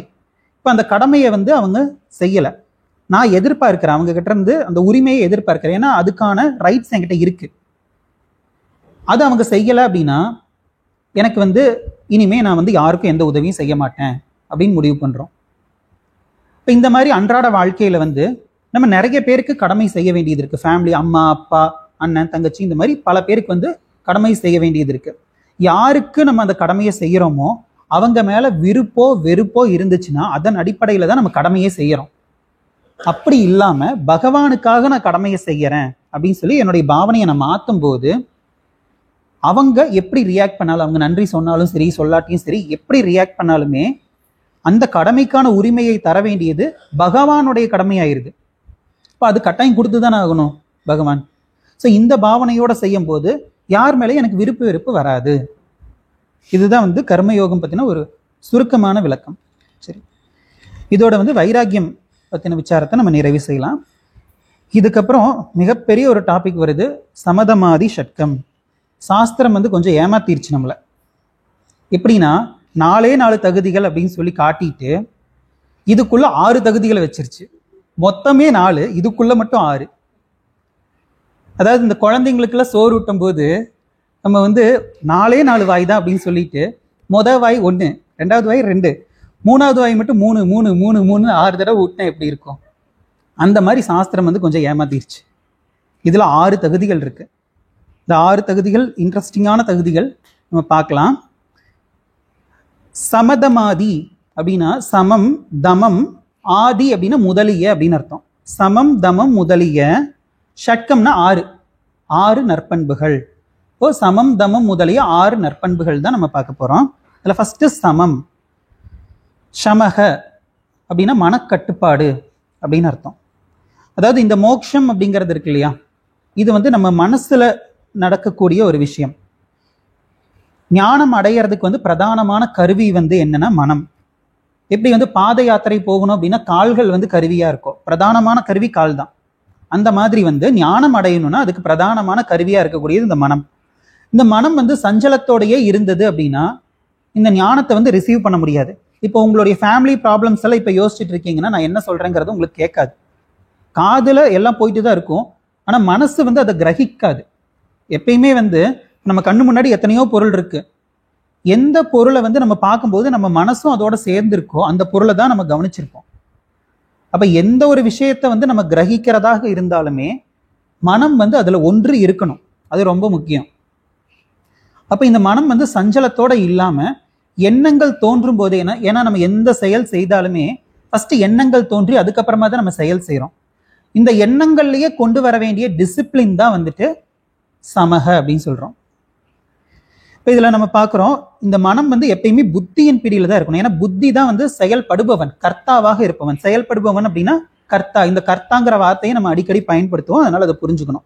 கர்த்தா அப்படின்னா செயல்படுபவன் அப்படின்னு. அதே மாதிரி கர்த்தா அப்படின்னு சொல்லி வந்துட்டு இன்னொரு வார்த்தை இருக்கு, போக்தா. போக்தானா அனுபவிப்பவன் அப்படின்னு பொருள். இந்த 2 வார்த்தையும் வந்து ரொம்ப ரொம்ப முக்கியமான வார்த்தைகள், அடிக்கடி நம்ம பயன்படுத்துவோம். சரி, இப்போ இந்த மனசு வந்து எப்படிப்பட்டது அப்படின்னா இது வந்து உணர்வு மயமானது. இந்த புத்திங்கிறது அறிவு சொரூபமான, அறிவு மயமானது. இந்த மனசுல வந்து உணர்வுகள் எப்படி இருக்கோ அதன் அடிப்படையில தான் வந்துட்டு இந்த புத்தி வந்து ஏதாவது ஒரு முடிவு எடுத்துட்டு இருக்கும். புத்தி வந்து சில சமயம் வந்து நல்லது சொல்லும், ஆனா இந்த மனசு உணர்வு வந்து மேலோங்கி இருந்ததுன்னா பல சமயங்கள உணர்வு ஜெயிச்சிரும். நம்ம என்னதான் வந்துட்டு அறிவு அடைஞ்சிருந்தாலுமே, இந்த ஆத்ம ஞானத்தை அடைஞ்சிருந்தாலுமே 4 பேர் நம்மளை அவமானப்படுத்துறாங்கன்னா அதை தாங்கிக்க முடியாது. ஆரம்ப கட்டத்துல ரொம்ப கஷ்டமா இருக்கும். உணர்வா அறிவான் வரும்போது உணர்வு ஈஸியா ஜெயிச்சிரும். அப்போ இந்த அறிவுக்கும் உணர்வுக்கும் இடையில வந்து அடிக்கடி ஒரு யுத்தமே நடந்துட்டு இருக்கும். புத்திக்கு புரிஞ்சிடும் இதுதான் விஷயம். இப்ப என்னதான் வந்துட்டு விவேகம் மூலமா நம்ம 5 தோஷங்கள் பார்த்தாலுமே வீடு எழுதி கொடுத்தா வாங்கிக்கன்னு தான் சொல்றீங்க இல்லையா? அப்போ வந்து புத்திக்கு புரிஞ்சிருந்தாலுமே இந்த மனசு வந்து புரிஞ்சுக்க மாட்டேங்குது. இந்த மனசுக்கு கொடுக்கக்கூடிய ட்ரைனிங் தான் சமம் அப்படின்னு சொல்றேன். இந்த சமத்துக்கு வந்து என்ன உபாயம் அப்படின்னா, ஒன்று நற்பண்புகள், வாய்மை, அஹிம்சை, இது மாதிரியான நல்ல குணங்களை வந்து நம்ம வளர்த்திக்கணும். அடுத்தது 2வது ஜப தியானம். இந்த ஜப தியானம் வந்து எதனால பண்ணணும் அப்படின்னா ரொம்ப முக்கியமான ஒன்று இது. பகவத்கீதையில கூட பகவான் வந்து யஜ்ஞங்களில் ஜப யஜ்ஞமாக இருக்கிறேன் அப்படின்னு சொல்றாரு. அந்த அளவுக்கு உயர்வான ஒரு விஷயமாக சொல்லப்படுது. ஏன் அந்த அளவுக்கு சொல்லப்படுதுன்னா, இப்போ நம்ம வாழ்க்கையில வந்து நிறைய கடமைகள் நம்ம செய்ய வேண்டியது இருக்கு. எல்லா கடமைகளையும் நம்ம விரும்பி செய்யறது கிடையாது. பல கடமைகளை வந்து நம்ம தலையில அடிச்சுட்டு தான் செய்யறோம். இதையும் செய்ய வேண்டியது இருக்கே அப்படின்னு தான் செய்யறோம். அப்போ எல்லா கடமைகளையும் விருப்பம் வந்துருச்சுன்னா நமக்கு பிரச்சனையே இல்லை. இப்போ வந்து சினிமா பார்க்கறதுல நமக்கு வந்து இயல்பாவே பிடிச்சிருக்கு. அதனால வந்து நம்ம வந்து கண்டினியூவா இடைவிடாம நம்மளால சினிமா பார்க்க முடியுது. கடமைகள்ல இதே மாதிரி இருந்துட்டா பிரச்சனை இல்லை. ஆனா அப்படி இருக்கிறது இல்லை. அப்போ நம்ம மனசுக்கு ட்ரைனிங் கொடுக்க வேண்டியதா இருக்கு. நீயா வந்து ஒரு விஷயத்தை எடுத்துட்டு ஏதாவது ஒரு மந்திரத்தை எடுத்துக்கோ, இல்லை வந்து சாமியோடைய பேர் எடுத்துக்கிட்டு அதையவே வந்து தொடர்ந்து நீ சிந்திச்சுக்கிரு. இப்படி நம்ம ட்ரைனிங் கொடுக்கும்போது நமக்கு என்ன ஆகும்னா, கடமைகள் எதுவோ அதுலேயும் நம்மளால ஈஸியாக கவனம் செலுத்த முடியும். ஸோ இப்படியாக நமக்கு வந்து இந்த மன கட்டுப்பாட்டுக்கு இந்த ஜப தியானம் அப்படிங்கிறது வந்து நமக்கு ஹெல்ப் பண்ணுது. அடுத்தது இதனுடைய பலன் என்ன அப்படின்னா, இது வந்து மற்ற சாதனங்களுக்கு ஹெல்ப் பண்ணும். இந்த சமதமாதி ஷட்கம் அப்படிங்கிறது வந்து 6ஆ பிரிச்சிருக்கோம். இது வந்து கிட்டத்தட்ட பார்த்தா ஒரு படிநிலை மாதிரி இருக்கும். எல்லாமே சேர்ந்து ஒரே விஷயங்கிற மாதிரி தான் இருக்கும். ஒன்று இன்னொன்னுக்கு கட்டாயம் சப்போர்ட் பண்ணும். ஒன்று வந்துருச்சுன்னா இன்னொன்று வந்துடும். அதனால வந்து இந்த சமம் வந்துச்சுன்னா தமம்ங்கிறது, அடுத்தடுத்த உபரமம், திதிக்ஷா, இது எல்லாமே வந்துடும். அடுத்தது 2வது வந்து மன அமைதி. மன கட்டுப்பாடு இருந்துச்சுன்னா கண்டிப்பா மன அமைதியாக தான் இருக்கும். ஸோ இது வந்து முதலாவது சமம். 2வது வந்து தமம் அப்படின்னு சொல்ற. தமம் அப்படின்னா இந்திரிய கட்டுப்பாடு. இங்க ஒரு உதாரணம் இருக்கும். இந்த கண் இது மாதிரியான இந்திரியங்கள் ஏதாச்சும் பயன்படுத்தும் போது அந்த இந்திரியமே நாசமாகாத படிக்கு நம்ம வந்து பயன்படுத்தணும் அப்படின்னா அதுதான் தமம் அப்படின்னு சொல்றோம். குறிப்பா வந்து நமக்கு கொடுக்கப்பட்ட இந்த இந்திரியங்கள் இதை வந்து நம்ம நன்மைக்காக பயன்படுத்தணும். ஆனா பல சமயம் அதுக்காக பயன்படுத்துறது கிடையாது. ரெண்டுக்கும் பயன்படுத்துறோம். நன்மைக்கும் பயன்படுத்துறோம், தீமைக்கும் பயன்படுத்துறோம். தீமைக்கு பயன்படுத்துறதை கொஞ்சம் கொஞ்சமா குறைச்சு மொத்தமா வந்து அது இல்லாமல் பண்ணிடணும். மொத்தமா நன்மைக்கு மட்டுமே பயன்படுத்துற மாதிரி நம்ம வந்து நம்மளுடைய இந்திரியங்களை வச்சுக்கணும். புத்தர் பத்தி சொல்லும்போது இந்த தமத்தை வந்து வர்ணிச்சு சில விஷயங்கள் சொல்லுவாங்க. அவர் வந்து நடக்கும்போது அவர் எவ்வளவு தூரம் பார்க்கணுமோ அவ்வளோ தூரம் மட்டும்தான் அவருடைய பார்வை இருக்குமாமா. சுத்தி என்ன நடக்குதோ அதெல்லாம் கவனிக்க மாட்டாராமா. ஏன்னா அது பார்த்து என்ன பிரயோஜனம்? நடக்கிறதுக்கு வந்துட்டு எனக்கு வழி தெரியணும், அந்த அளவுக்கு வந்து பார்வை எனக்கு இருந்துச்சுன்னா போதும். இப்போ பார்வையை வந்து அங்கே மட்டும் பயன்படுத்துவார். அதே மாதிரி இன்னொரு கதை ஒன்று சொல்லுவாங்க. இந்த ஜனக மகாராஜாவுடைய சபையில் ஒரு ஞானி வந்தாராமா. அந்த ஞானி வந்து உண்மையிலேயே ஞானியாங்கிறத செக் பண்ணுறதுக்கு இந்த ஜனக மகாராஜா வந்து என்ன பண்ணாராமா, ஒரு கிண்ணத்தில் எண்ணெயை ஊற்றி அது நீ வந்து இதை எடுத்துட்டு ஊர் ஃபுல்லாக ரவுண்டு போயிட்டு வா அப்படின்னு சொல்லி அனுப்புனாராமா. ஊரில் வந்து திருவிழானா வந்துட்டு சுற்றி ஏதாவது ஒன்று இருக்கும். அத்தனை விஷயங்கள் இருந்தாலுமே அதுலெல்லாம் அவருடைய கவனம் போகாமல் இந்த எண்ணெயில் மட்டும் கவனம் இருந்துச்சு அப்படின்னா இவருக்கு இந்திரிய கட்டுப்பாடு இருக்கு அப்படிங்கிறத அவர் தெரிஞ்சுக்கிறதுக்காக இந்த மாதிரி பண்ணாராமா. இப்போ இந்த இந்திரிய கட்டுப்பாட்டுக்கு என்ன உபாயம் அப்படின்னா, ஃபர்ஸ்ட் வந்து விரதம் இருந்து பழகுதல். விரதம் இருக்கிறது வந்துட்டு நமக்கு வந்து இந்திரிய கட்டுப்பாட்டை கொடுக்குங்கிறது நம்ம வந்து அனுபவபூர்வமாவே, அடுத்த ஸ்லைடு, நம்ம அனுபவபூர்வமாவே இதை வந்து உணர்ந்திருப்போம். 2வது வந்து சூழ்நிலையிலிருந்து விலகி இருத்தல். அதாவது எந்த சூழ்நிலை வந்து என்னுடைய இந்திரியத்தை வந்து கட்டுப்படுத்த முடியாத அளவுக்கு மாத்துமோ அந்த சூழ்நிலையிலிருந்து கொஞ்ச காலத்துக்கு விலகி இருக்கணும். நம்ம வந்து முதல்ல ஒரு விஷயம் பார்த்தோம். என்னன்னா, நான் வந்து ஒரு விஷயத்தை எப்படி பொருட்படுத்துறனோ அதன் பொருட்டு தான் எனக்கு இன்பமோ துன்பமோ வருதுன்னு பார்த்தோம். இப்போ இது தெரிஞ்சிருச்சுன்னா, இது தெரிஞ்சதுங்கிற காரணத்தினாலேயே ஒரு 10 கொலை பண்ணவங்களை வந்துட்டு நம்ம ஒரு ரூம்குள்ளே வச்சு அவங்க கூட தங்கணும் அப்படின்னு சொன்னால் நம்ம தங்குவோமா? தங்க மாட்டோம். ஏன்னா அந்த அளவுக்கு நம்ம இன்னும் பக்குவப்படலை. அப்போ அது வரைக்கும், அந்த பக்குவப்படுற வரைக்கும் நம்ம அந்த மாதிரியான சூழ்நிலைகளை விட்டு விலகி தான் இருக்கணும். சரி, இப்போ அந்த மாதிரி இந்த சூழ்நிலையிலேருந்து விலகிறதுங்கிறது பயம் நினச்சிக்க கூடாது. பயம் கூட சில சமயங்களில் வந்து நமக்கு நல்லது தான். இந்த மாதிரி இது சாத்வீக பயம் அப்படின்னு எடுத்துக்கலாம். சரி, அடுத்தது சத்சங்கம். இந்த சத்சங்கம் வந்து இதனுடைய நன்மை என்னங்கிறத நம்ம முன்னாடியே பார்த்துட்டோம். அதுக்கப்புறம் இதனுடைய பலன் என்ன அப்படின்னா இந்திரிய சக்தி. ஃபர்ஸ்ட் இது வந்து உங்களுக்கே தெரியுது இல்லையா, இந்திரியத்தை வந்து எந்த அளவுக்கு பயன்படுத்தணுமோ அந்த அளவுக்கு நம்ம கரெக்டாக பயன்படுத்தணும்னா அந்த இந்திரியம் வந்து அது ஆரோக்கியமா இருக்கும், இந்திரிய சக்தி. அடுத்தது வந்து சமமும் கைகூடும். ஏற்கனவே நம்ம பார்த்தோம், சமம் ஃபாலோ பண்ண தமம் இது போன்ற மற்ற குணங்களும் வந்துடும் அப்படின்னு சொல்லி ஒன்னோட ஒன்று வந்து இன்னொன்னுக்கு ஹெல்ப் பண்ணுன்னு பார்த்தோம். இந்த சமம்ங்கிறது மனக்கட்டுப்பாடு. மனதில் வரக்கூடிய எண்ணங்கள்ல நம்ம டிசிப்ளினா இருந்தோம் அப்படின்னா அது கட்டாயம் வந்து நம்ம செயல் செய்ய மாட்டோம். செயல் செய்யாமல் இருந்தோம்னா நமக்கு அந்த எண்ணங்களும் வந்துட்டு வர்றதுக்கு வாய்ப்பு இல்லை. இதோட தமம்ங்கிற விசாரம் வந்து முடியுது. அடுத்தது உபரமம். உபரமம் அப்படின்னா விலகி இருத்தல், ஸ்வதர்ம அனுஷ்டானம். ஸ்வதர்ம அனுஷ்டானம் அப்படின்னா வந்து தேவையில்லாத விஷயங்களை வந்து செய்யாமல் இருக்கிறது. நமக்கு என்ன கடமையோ அந்த கடமையை மட்டும் செய்யறது. சில பேர் வந்து ஸ்கூல் டீச்சராக இருந்துட்டு வட்டிக்கு விடுவாங்க. இது மாதிரியான விஷயங்கள்ல இருந்து விலகி இருக்கிறது. நமக்கு எது கடமையோ அதை மட்டும் செய்யறது. இது ஏன் இப்படி செய்யணும் அப்படின்னா இதில் நம்ம பலன் பார்க்கும்போது பார்ப்போம். அது பலன் பார்க்கும்போது பார்த்துக்கலாம். இப்போ உபாயம் என்னன்னு பார்க்கலாம். இந்த உபரமத்துக்கு என்ன உபாயம் அப்படின்னா சமதமத்தை தொடர்ந்து கடைபிடித்தல். இதை ஏன் தொடர்ந்து கடைபிடித்தல்னு சொல்லி இங்க சொல்றாங்க அப்படின்னா ஒரு விஷயத்தை வந்து ஸ்டார்ட் பண்றது ஈஸி, ஆனால் தொடர்ந்து அதை ஃபாலோ பண்ணுறதுங்கிறது கஷ்டம். நம்ம ஏதோ ஒரு வேகத்தில் ஸ்டார்ட் பண்ணிடுவோம், அப்புறம் ஏதோ ஒரு கட்டத்தில் வந்து ஏதோ ஒரு சூழ்நிலை காரணமாக வந்து நிப்பாட்டிடுவோம். அதுக்கப்புறம் வந்து அடுத்த நாள் செய்யறதுக்கான வாய்ப்பு இருந்தாலுமே நம்ம செய்ய மாட்டோம். ஏன்னா நம்ம வந்து விட்டதுக்கு ஒரு காரணம் கிடச்சிருச்சு, அதை வச்சே நாள் ஃபுல்லாக ஓட்டிகிட்டு இருப்போம். எப்பயுமே வந்துட்டு அதை செய்யாமல் விட்டுருவோம். அப்போது ஒரு விஷயத்தை ஃபாலோ பண்ண ஆரம்பிக்கிறது ஈஸி, தொடர்ந்து ஃபாலோ பண்ணுறதுங்கிறது கஷ்டம்.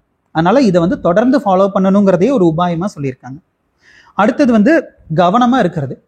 கவனமாக இருக்கிறதுங்கிறது வந்து ஒரு ஸ்டோரி எனக்கு ஞாபகம் வருது. இந்த பாகவத புராணத்தில் வந்து ஒரு அரசருடைய கதை ஒன்று வரும். இந்த அரசர் வந்து எல்லாத்தையும் விட்டுட்டு சன்னியாசம் போயிடுவார். சன்னியாசம் போனதுக்கப்புறம் ஒரு மான் குட்டி போட்டுரும். அதை வந்து இவர் பார்ப்பாரு. பார்க்கும்போது அந்த குட்டியை வந்து அவர் எடுத்து வளர்ப்பாரு. அந்த மான் குட்டி போட்டுட்டு அந்த அம்மா மான் வந்து செத்துரும். இந்த குட்டி மானை இவர் எடுத்து வளர்த்திட்டு இருப்பார். இவருக்கு என்ன ஆயிரும் அப்படின்னா இவர் என்ன காரணத்துக்காக வந்தாரோ அதை அப்படியே விட்டுருவார். விட்டுட்டு இந்த மானை வளர்க்குறது தான் என்னுடைய கடமைன்னு சொல்லிட்டு வந்த வேலையை விட்டுட்டு இந்த வேலையை செஞ்சுட்டு இருப்பார். அப்போ நம்முடைய கவனம் எவ்வளோ முக்கியம் அப்படிங்கிறத வந்து இதுல இருந்து நம்ம புரிஞ்சுக்கணும். இப்போ கவனமா இருக்கணும் ஒவ்வொரு விஷயத்திலையும். இப்போ இதனுடைய பலன் என்ன அப்படின்னு பார்க்கலாம். சமதமம் கைகூடும். நம்ம வந்து உபாயம் வந்து சமதமத்தை தொடர்ந்து பின்பற்றுதல் அப்படின்னு சொல்லி சொன்னதுல இருந்தே இது சமதமம் கைகூடும் அப்படிங்கிறது நமக்கு தெரியுது. அதுக்கப்புறம் ஸ்ரவணத்திற்கு காலம் கிடைக்கும். நம்ம முதல்ல பார்த்தோம் இல்லையா, தேவையில்லாத விஷயங்களை செய்யாம இருந்தோம் அப்படின்னா நமக்கு என்ன பலன் அப்படின்னா நமக்கு நேரம் கிடைக்கும். அந்த நேரத்தை நம்ம சாஸ்திரத்துக்கு பயன்படுத்திக்கலாம், சாஸ்திரம் படிக்கிறதுக்காக அந்த நேரத்தை பயன்படுத்திக்கலாம். சரி, இதோட வந்து உபரமம் பத்தின விசாரத்தை நிறைவு செய்யலாம். அடுத்தது திதிக்ஷா. திதிக்ஷா அப்படின்னா வந்து பொறுத்து கொள்ளுதல், பொறுமை.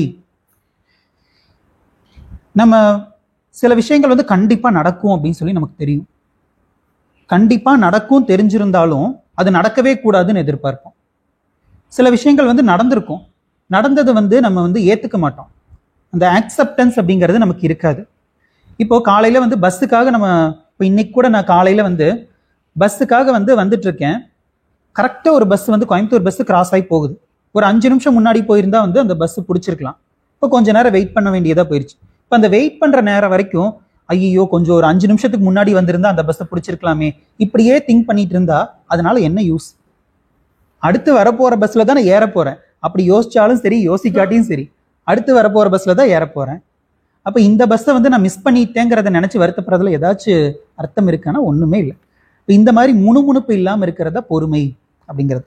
இந்த பொறுமைக்கு என்ன உபாயம் அப்படின்னா தவமாக பாவித்தல். ஃபர்ஸ்ட் நம்ம வந்து ஒரே பிரச்சனை 2 விதமா ஃபேஸ் பண்றோம் அப்படின்னா, ஒன்று வந்து இப்போ நம்ம வந்து பயங்கர பசியோட இருக்கோம்னு வச்சுக்கலாம். இப்போ சாப்பிட்டு வந்தாச்சு, இப்போ என்ன பிரச்சனையா இருக்கும்னா சாப்பிட்டதுக்கு அப்புறம் கேட்டுட்டு இருக்கோம்ல, தூக்கம் வந்துட்டு இருக்கும், இது ஒரு பிரச்சனையா இருக்கும். அப்போ வந்து நல்ல பயங்கர பசியா இருக்கிறோம் அப்படின்னா அந்த டைம்ல வந்து நம்ம டிராவல் பண்ணிட்டு இருக்கோம், வெளியே எங்கேயும் வாங்கி சாப்பிட முடியாது. இப்படிப்பட்ட சூழ்நிலையில் நமக்கு எப்படி இருக்கும்? எரிச்சலா இருக்கும், அதை பொறுத்துக்கவே முடியாது நம்மளால. ஆனா விரதம் இருக்கிறோம், விரதம் இருந்து நம்ம பஸ்ல டிராவல் பண்ணிட்டு இருக்கோம்னா அதே பசி தான். அப்ப ரெண்டுமே ஒரே மாதிரியான சூழ்நிலை, நம்ம எப்படி பொருட்படுத்தணுங்கிறத பொறுத்து மாதிரிதான். அப்ப நமக்கு வரக்கூடிய கஷ்டங்களை வந்து நம்ம தவமா எடுத்துக்கணும். ஒருத்தர் சொன்னாராமா, நான் வந்து ஒரு நாளுக்கு வந்து 10 மணி நேரம் மூச்சு பயிற்சி செய்கிறேன் அப்படின்னு சொன்னாராமா. அது என்ன மூச்சு பயிற்சி எப்படி 10 மணி நேரம் செய்ய முடியும் அப்படின்னு கேட்டால், அவருக்கு ஆஸ்துமா இருக்கு. ஆஸ்துமா இருந்துச்சுன்னா வந்து இயல்பாகவே மூச்சு விடுறது கஷ்டமா இருக்கும். அவர் அதையவே வந்து என்னவா எடுத்துக்கிட்டாருன்னா மூச்சு பயிற்சியாக எடுத்துக்கிட்டாரு. இந்த மாதிரி நமக்கு வரக்கூடிய பிரச்சனைகள் இதெல்லாம் வந்துட்டு நம்ம வந்து ஒரு தவமாக எடுத்துக்கிட்டோம் அப்படின்னா நமக்கு வந்து இந்த திதிக்ஷாங்கிறது வந்துடும். அடுத்தது வந்து பொருட்படுத்தாமல் இருக்கிறது. ஏன் அப்படின்னா நமக்கு வரக்கூடிய கஷ்டங்களுக்குன்னு எந்த எடையும் கிடையாது. என்னால் இந்த பாரத்தை தாங்கவே முடியல இப்படி எல்லாம் சொல்கிறோம். அது என்ன வெயிட்டா? கஷ்டங்கள் நமக்கு மனசுக்கு வரக்கூடிய கஷ்டங்கள் என்ன வெயிட்டா இருக்கு? அதுக்கு நம்ம மனசு தான் வந்து அதுக்கு ஒரு எடை போடுது. இது வந்து எனக்கு கஷ்டமானது. ஏற்கனவே சொன்ன அந்த பொருட்படுத்துதல் அப்படிங்கிறது தான். இந்த பொருட்படுத்துதல்ங்கிறத மட்டும் நம்ம கரெக்டாக ஃபாலோ பண்ணிட்டோம்னா போதும், வேதாந்தம் ஈஸி. சரி, அடுத்தது வந்து பரிகாரத்தை விட்டு விடுதல். நம்ம வந்து சில கஷ்டங்களை நம்மளா வந்து வாண்டடா வாங்கி பழகணும். அதுக்காக தான் தவம் இருக்கிறது. அப்போ ஒரு கஷ்டம் வரும்போது நம்ம பரிகாரத்தை தேடணும் அப்படின்னா பொறுமைங்கிறது வராது. பொறுமை இல்லாததுனால தான் நம்ம பரிகாரத்தையே தேடி போறோம். இப்ப கஷ்டத்தை வந்து ஏத்துக்கிட்டு பழகணும், பரிகாரம் தேடக்கூடாது. அடுத்தது இதனுடைய பலன், பொறுமையே பலன் தான். இந்த கரும்பு திங்கிறது கூலியான்னு கேட்பாங்க இல்லையா? நான் ஒருத்தங்க கிட்ட வந்து இந்தங்க லட்டு சாப்பிடுங்க அப்படின்னு சொல்லி சொல்றேன். அவங்க வந்து இந்த லட்டு சாப்பிட்டா என்ன கொடுப்பீங்கன்னு கேட்டா என்ன சொல்றது? நீ லட்டு சாப்பிட்றதே வந்துட்டு உனக்கு ஒரு பெனிஃபிட் தான், இது சாப்பிட்டா என்ன தருவேன்னு கேட்டா நான் என்ன கொடுக்கறது? அந்த மாதிரி இந்த பொறுமையே பலனா இருக்கு நமக்கு. அடுத்தது வந்து மற்ற சாதனைகள் கை கூடணும் அப்படின்னா நமக்கு இந்த பொறுமைங்கிறது அவசியம்.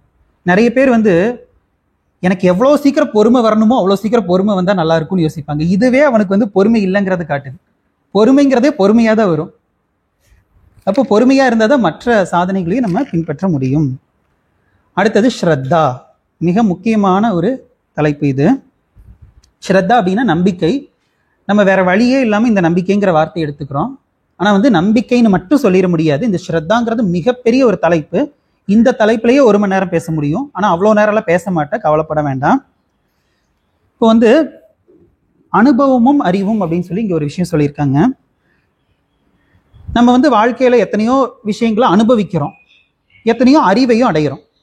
இந்த ரெண்டுல எதுக்கு வந்து அதிகமான சக்தி இருக்கு அப்படின்னு சொல்லி கேட்டா அனுபவத்துக்கு தான் சக்தி இருக்கு. இப்போ உதாரணத்துக்கு நமக்கு பயங்கரமா தலைவலிக்குது, போய் டாக்டரை பார்க்குறோம். டாக்டர் வந்து என்ன டெஸ்ட் பண்ணணுமோ எல்லாமே பண்ணிட்டு உங்களுக்கு எந்த பிரச்சனையும் கிடையாது இப்படி சொல்றாங்க. உடனே நம்ம வந்து எனக்கு தலைவலி இல்லைன்னு ஒத்துக்குவோமா? ஒத்துக்கவே மாட்டேன். ஏன்னா எனக்கு தலை வலிக்குது. இவன் என்னமோ சொல்லிட்டு போட்டு எனக்கு என்ன, எனக்கு தலை வலிக்குது. இப்போ எனக்கு இருக்கிற அனுபவம் தான் எனக்கு உண்மையா இருக்கும். சரி, அனுபவம் எல்லா சமயத்திலும் உண்மையா இருக்கா அப்படின்னு யோசிச்சு பார்த்தோம்னா, இப்போ நமக்கு இந்த பூமி வந்து எப்படி தெரியுது? ஃப்ளாட்டா தெரியுது, தட்டையா தெரியுது. ஆனா உண்மை என்ன? இந்த பூமி வந்து உருண்டை. அப்போ எல்லா அனுபவங்களும் வந்து சரியானதுன்னு சொல்லிட முடியாது, எல்லா அனுபவங்களையும் புறந்தள்ளிடவும் முடியாது. இப்போ இந்த வேதாந்தம் அப்படின்னு சொல்லி வரும்போது யூஸ்வலா வந்து நம்ம இப்போ ஒருத்தங்க ஒரு வாக்கியம் சொல்றாங்க, நீ வந்து உனக்கு பசி ஆறணும்னா சாப்பிடணும் இப்படி சொல்றாங்கன்னா இதில் நம்பிக்கை வைக்கிறதுக்கு ஏதாச்சும் இருக்கா? எதுவுமே இல்லை. இதெல்லாம் நம்பிக்கை வைக்க வேண்டிய அவசியமே இல்லை. அதே மாதிரி பிசிக்ஸ், கெமிஸ்ட்ரி இதெல்லாம் எடுக்கிறாங்க அப்படின்னா இதுலையும் பெருசா நம்பிக்கை வைக்க வேண்டிய அவசியம் இல்லை. ஏன்னா எப்படினாலும் ப்ரூஃப் பண்ணிடுவாங்க. ஆனா இந்த தர்மசாஸ்திரம், வேதம் அப்படின்னு சொல்லி வரும்போது 2 விதமா அதை பிரிச்சிருக்காங்கன்னு சொல்லி நான் சொன்னேன் இல்லையா? தர்மசாஸ்திரம், ஞான சாஸ்திரம். இந்த 2 சாஸ்திரத்தையும் நம்ம படிக்கும்போது அதுல சொல்லியிருக்கக்கூடிய விஷயம் நம்மளுடைய அனுபவத்துக்கு முரண்பட்டதாகத்தான் இருக்கும். தர்மசாஸ்திரம் என்ன சொல்லும் அப்படின்னா, நேர்மையா இருந்தா தான் நீ சந்தோஷமா இருக்க முடியும் அப்படின்னு சொல்லும். ஆனா நம்ம என்ன புரிஞ்சு வச்சிருக்கோம்? அநியாயம் பண்ணாதான் வாழ முடியும், பொழைக்கிற வழியை பாரு, இப்படிதான் புரிஞ்சு வச்சிருக்கோம். ஆனா சாஸ்திரம் அப்படியே முற்றிலும் வேறான ஒரு கருத்தை சொல்லும். அதே மாதிரி நம்மளை வந்து நான் அப்படிங்கிற அந்த ஒரு விஷயத்த வந்து ஒரு விதமா நம்ம முடிவு பண்ணி வச்சிருக்கோம். அதுக்கு அப்படியே முற்றிலும் மாறான ஒரு விஷயத்த வந்து இந்த வேதாந்தம் சொல்லும். அப்ப இது வந்து கேட்ட உடனே இதெல்லாம் பொய் அப்படின்னு சொல்லி சில பேர் முடிவு கட்டிட்டு போயிடுவாங்க. சில பேர் வந்து இவர் சொல்றதுலயும் உண்மை இருக்குமோ அப்படின்னு சொல்லி வருவாங்க. அப்படி வர்றவங்களுக்கு ஸ்ரத்தை இருக்குன்னு அர்த்தம். இப்போ பூமி உருண்டை அப்படின்னு சொல்லி சொல்றாங்க அப்படின்னா, பிளாட் எர்த் தியரியை நம்பக்கூடியவங்க அவங்களுக்கு வந்துட்டு இது உடனே நம்ப முடியாது. பூமி உருண்டையா இருக்குதாமா அப்படின்னு சொல்லி எல்லாம் நம்ப முடியாது. இப்போ யாரு வந்து இப்படி சொன்னாங்களோ அந்த தியரியை வந்து நல்லா விளக்கமா சொல்றாங்க அப்படின்னா அதை வந்து ஒருத்தங்க கேட்கறதுக்கு வர்றாங்க. கேட்க வரும்போது அவங்க வந்து அது கேட்டு முடிச்சதுக்கு அப்புறம் என்ன ரிசல்ட்டை அனுபவிக்க போறாங்களோ அந்த ரிசல்ட்டை வந்து ஏற்கனவே அனுபவிச்ச மாதிரியான ஒரு பாவனையோட கேட்க உட்கார்றது தான் ஸ்ரத்தை அப்படின்னு சொல்றது.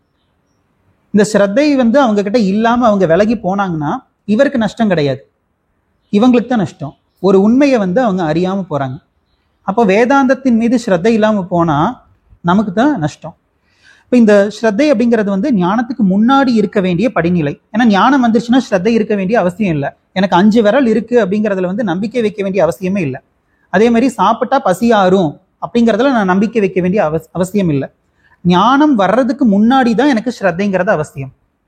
சரி, இப்போ இந்த ஸ்ரத்தைக்கு என்ன உபாயம் அப்படின்னா ஈஸ்வர புத்தி. ஃபர்ஸ்ட் ஈஸ்வர புத்தி அப்படின்னா இந்த சாஸ்திரம் ஈஸ்வரனுடைய வார்த்தைகள், ஈஸ்வரனுடைய மூச்சுக்காற்று அப்படின்னு சொல்லி நம்ம வந்து அந்த பாவனையோட சாஸ்திரத்தை அணுகணும்.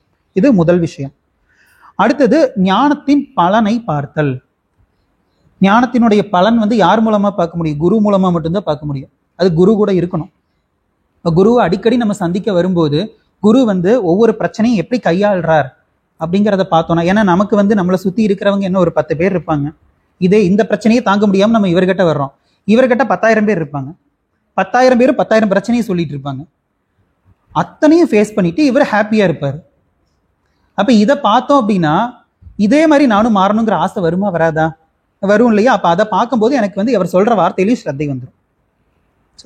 அடுத்தது இதனுடைய பலன் என்ன அப்படின்னா ஞானத்துக்கு நம்ம தகுதி அடைவோம். ஸ்ரத்தாவான் லபத்தே ஞானம், பகவத்கீதையில வரக்கூடிய ஒரு வாக்கியம். யாருக்கு ஸ்ரத்தை இருக்கோ அவங்க தான் ஞானத்தை அடைகிறார்கள் அப்படின்னு சொல்லி சொல்லப்படுது. அடுத்தது வந்து அன்றாட வாழ்க்கைக்கும் இந்த ஸ்ரத்தைங்கிறது அவசியம். இப்போ நான் ஒரு இடத்துக்கு போகணும், எனக்கு அந்த இடத்துல யாரையுமே தெரியாது, அந்த இடத்துக்கு எப்படி போகணும்னு தெரியல, பக்கத்துல இருக்கிற யாராச்சும் ஒருத்தங்களை தான் நம்பி ஆகணும். அவங்க அட்ரஸ் சொல்லிட்டாங்க அப்படின்னா அவங்க சொன்ன வழிதான் கரெக்டு அப்படிங்கிற நம்பிக்கையோட தான் நான் வந்து பயணம் பண்ணி ஆக வேண்டியது இருக்கு. அதனால அன்றாட வாழ்க்கைக்கும் இந்த ஸ்ரத்தைங்கிறது அவசியம். அடுத்தது சமாதானம். இந்த சமதமாதி ஷட்கத்துல வந்து கடைசி பண்பு சமாதானம் அப்படிங்கிறது வந்து மன ஒருமைப்பாடு. அதாவது எடுத்துக்கொண்ட லட்சியத்தில் முழுமையாக நம்முடைய மனதை வைத்தல். இதுக்கு வந்து நம்ம குருஜியவே வந்து உதாரணமா சொல்லலாம். இப்ப நம்ம இன்னைக்கு எடுத்திருக்கக்கூடிய இந்த தத்துவபோதம்ங்கிற நூல், இந்த நூல் வந்து அவர் எழுதுறதுக்கு எவ்வளோ சிரமப்பட்டிருக்கார் அப்படின்னா, தயானந்த சுவாமிஜியோடைய ஸ்பீச் ஒவ்வொன்றையும் வந்து ஒரு முறை 2 முறை கிடையாது, பல முறை திரும்ப திரும்ப கேட்டு கேட்டு எழுதியிருக்காரு. நம்மளா இருந்தா வந்துட்டு நம்ம விட்டுருவோம், இதை இவ்வளோ தூரம் இவங்களுக்காக எழுதித்தான் ஆகணுமா அப்படின்னு சொல்லி விட்டுருவோம். ஆனா நமக்காக இவ்வளோ தூரம் எழுதியிருக்காருன்னா அது ஆச்சாரியாருடைய கருணையை காட்டுது. எடுத்துக்கொண்ட லட்சியம் முடிகிற வரைக்கும், எத்தனை தடைகள் வந்தாலும் முடிகிற வரைக்கும் நம்ம வந்து அந்த லட்சியத்தை விட்டு விலகாம இருக்கணும். அதான் மன ஒருமுகப்பாடு அப்படின்னு சொல்றோம். ஹரிச்சந்திரன் கதையை நம்ம பார்க்குறோம்.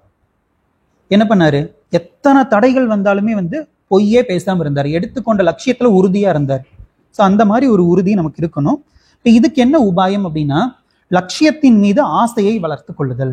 என்ன லட்சியமோ, ஏற்கனவே வந்து நம்ம வந்து அந்த இது ஞானத்தின் பலனை பார்த்தல்னு சொல்லி ஒரு உபாயம் பார்த்தோம் இல்லையா ஸ்ரத்தாவுக்கு, அந்த மாதிரி தான் இதுவும் கிட்டத்தட்ட லட்சியத்தில் ஆசையை வளர்த்து கொள்ளுதல் அப்படின்னா என்ன, லட்சியம் எப்படிப்பட்டதாக இருக்கும் அப்படிங்கிறத தெரிஞ்சுக்கிட்டு அதன் மீது ஆசையை நம்ம வளர்த்திக்கணும். அடுத்தது தொடர் அபியாசம். அபியாசம்னா ஏற்கனவே என்னன்னு சொல்லியிருப்பேன், அபியாசம்னா பயிற்சி அப்படின்னு அர்த்தம். இப்போ தொடர்ந்து இந்த சமதமம் முதலிய இந்த நற்குணங்களை நம்ம பிராக்டிஸ் பண்ணணும். அடுத்தது இதனால என்ன பலன் அப்படின்னா நம்மளுடைய மனம் வந்து பலம் அடையும். அடுத்தது ஸ்ரவண நிஷ்டா. நிஷ்டா அப்படின்னா நிலைத்திருத்தல் அப்படின்னு அர்த்தம். நிலைத்திருத்தல் அப்படின்னா இந்த ஸ்ரவணம் நிலைத்திருக்கிறத ஸ்ரவண நிஷ்டா. ஸ்ரவணம்னா வந்து கேட்கறது. இந்த சாஸ்திரத்தை வந்து குரு மூலமா தான் நம்ம கேட்க முடியும். நம்மளா படிச்சோம்னா ஒண்ணுமே புரியாது. ஏன்னா அதுல இருக்கக்கூடிய வார்த்தைகள், ஒரு இடத்துல ஒரு வார்த்தை இருக்கும், அதுக்கு அப்படியே ஆப்போசிட்டான இன்னொரு வார்த்தை இருக்கும். உதாரணத்துக்கு ஒரு வார்த்தை சொல்றேன். ஈசாவாசிய உபனிஷத்துன்னு ஒரு உபனிஷத்து இருக்கு. அதுல வந்து ஒரு வார்த்தை வரும், இந்த ஆத்மா வந்து எங்கேயுமே நகர்றதே கிடையாது அப்படின்னு சொல்லி ஒரு வார்த்தை வரும். அடுத்த வார்த்தை என்ன வரும் அப்படின்னா இந்த ஆத்மா மனதை காட்டிலும் வேகமாக செல்லக்கூடியதுன்னு வரும். முதல்ல சொன்னதுக்கு அப்படியே ஆப்போசிட்டா இருக்கா, ஆனா உண்மையிலேயே ஒரு முரண்பாடும் கிடையாது. இதை சங்கரர் வந்து பல உபனிஷத்துல இருந்து இதுக்கு ரெஃபரன்ஸ் எடுத்து இதுக்கு இதுதான் அர்த்தம்னு சொல்லி நமக்கு சொல்லி கொடுக்கிறார். அப்போ சங்கரர் மட்டும் இல்லைன்னா நம்மளால சத்தியமா இது புரிஞ்சுக்கவே முடியாது. சங்கரருடைய மகிமையை வந்து நம்ம புரிஞ்சுக்கணும். அவர் இல்லை அப்படின்னா நம்ம எப்படி இருந்திருப்போம் அப்படிங்கிறத நம்ம புரிஞ்சுக்கணும். சரி, நம்ம இந்த டாபிக் எடுத்து பேசணும்னா அப்புறம் ரொம்ப நேரம் ஆயிரும். அதனால நம்ம இதை வந்து இதோட நிறைவு செஞ்சுட்டு அடுத்தது முமுட்சுத்துவத்துக்கு போகலாம். இப்போ 3 விஷயங்கள் நம்ம பார்த்துட்டோம் சாதன சதுஷ்டயத்துல. ஃபர்ஸ்ட் விவேகம், 2வது வைராகியம், 3வது சமதமாதி ஷட்கம் பார்த்துட்டு இப்ப கடைசியாக இருக்கக்கூடிய 4வது முமுட்சுத்துவம். முமுட்சுத்துவம் அப்படின்னா மோட்சத்தில் தீவிர இச்சை. இப்ப இதுல வந்து ஞான சக்தி, இச்சா சக்தி, கிரியா சக்தின்னு 3 விஷயங்கள் நம்ம பார்க்கலாம். ஞான சக்தி, இச்சா சக்தி, கிரியாசக்திங்கிறது என்ன அப்படின்னா, பொதுவாக நம்ம எந்த ஒரு பொருளை அடைஞ்சிருந்தாலுமே இந்த 3 நிலைகளை கடந்து வந்து தான் நம்ம அடைஞ்சிருப்போம். எப்படின்னா, இப்போ நம்ம ஒரு ஷாப்பிங் மால் போறோம்னு வச்சுக்கலாம். அங்கே நிறைய பொருள் இருக்கு. எல்லா பொருளும் நம்ம வாங்குறது இல்லை. ஏதாவது ஒரு பொருளை நம்ம வந்து செலக்ட் பண்றோம். எதை வச்சு செலக்ட் பண்றோம் அப்படின்னா, அந்த பொருளை பத்தி ஏதாவது நமக்கு தெரிஞ்சிருக்கும். ஏதாவது விளம்பரம் பார்த்துருப்போம். அதை பார்த்து இது வந்து ரொம்ப டேஸ்டா இருக்கும் அப்படின்னு சொல்லி நம்ம நினைச்சு அதை வாங்குவோம். அப்போ ஃபர்ஸ்ட் நமக்கு ஞானம் வரணும். எந்த ஒரு பொருளை வாங்குறதா இருந்தாலுமே அதுக்கு முன்னாடி அதை பத்தின ஞானம் நமக்கு இருக்கணும். அடுத்தது அது வாங்கணுங்கிற ஆசை. இப்போ எனக்கு வந்து அதை பத்தின ஞானம் வந்துருச்சு, ஆனா அது வாங்கணுங்கிற ஆசை இல்லை அப்படின்னா அதை வாங்க மாட்டோம். இப்போ ஆசை இருக்கணும். அந்த ஆசையை வந்து இச்சா அப்படின்னு சொல்றோம். அடுத்தது 3வது வந்து அந்த ஆசை வந்துருச்சு அப்படின்னா அந்த ஆசை எவ்வளவு தூரம் வந்திருக்குங்கிறத பொறுத்து அந்த பொருளை வந்து நம்ம அடையிறோம். இப்போ பொருளை அடையிறதுக்கு நம்ம செய்யக்கூடிய இந்த முயற்சியை வந்து கிரியா அப்படின்னு சொல்றோம். கிரியான செயல் அப்படின்னு அர்த்தம். அப்போ எந்த ஒரு பொருளையும் நம்ம இப்போ என்னென்ன பொருள் எல்லாம் வச்சிருக்கோமோ அது அத்தனையும் வந்து இந்த 3 படிநிலைகளை கடந்து வந்து தான் நம்ம அடைஞ்சிருக்கோம். இப்போ இந்த மாதிரி நம்ம மோட்சத்தை அடையணும் அப்படின்னு ஆசைப்பட்டோம்னா அந்த ஆசை வந்து சாதாரணமா இருக்கக்கூடாது, தீவிர ஆசையா இருக்கணும். இது வந்து 3 விதமான நிலைகள்ல நம்மளுடைய ஆசை வந்து இருக்கலாம். ஒன்று வந்து ஃபர்ஸ்ட் வந்து மந்த நிலை. அதாவது எனக்கு வந்து நிறைய ஆசைகள் இருக்கு, அதுல இதுவும் ஒரு ஆசை. இப்படி இருக்கிறது வந்து மந்த நிலை. அடுத்தது மத்தியம நிலை. மத்தியமம்னா சென்ட்ரல்ல இருக்கக்கூடியது. இது வந்து நிறைய ஆசைகள் இருக்கு, ஆனா அதுல ஃபர்ஸ்ட் எனக்கு இதுதான் அப்படின்னு சொல்லி இருக்கக்கூடியது வந்துட்டு மத்தியம நிலை அப்படின்னு சொல்றோம். இப்படி இருக்கலே மிக உயர்வான இச்சை அப்படிங்கிறது வந்துட்டு மோட்சம் மட்டும்தான் இலக்கு.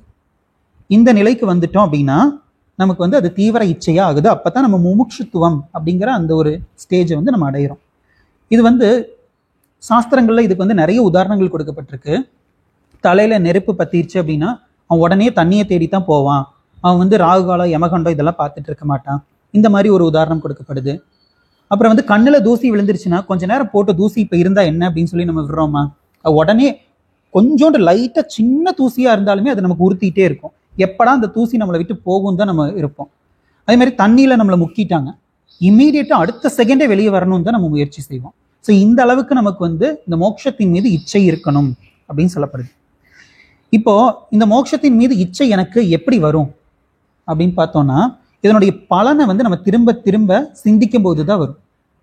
இப்ப நம்ம ஏற்கனவே பார்த்தோம் இந்த மோட்சத்தினால் கிடைக்கக்கூடிய இன்பம் எப்படிப்பட்டதுன்னு சொல்லி, அதுதான் இங்க மறுபடியும் கொடுத்துருக்கு.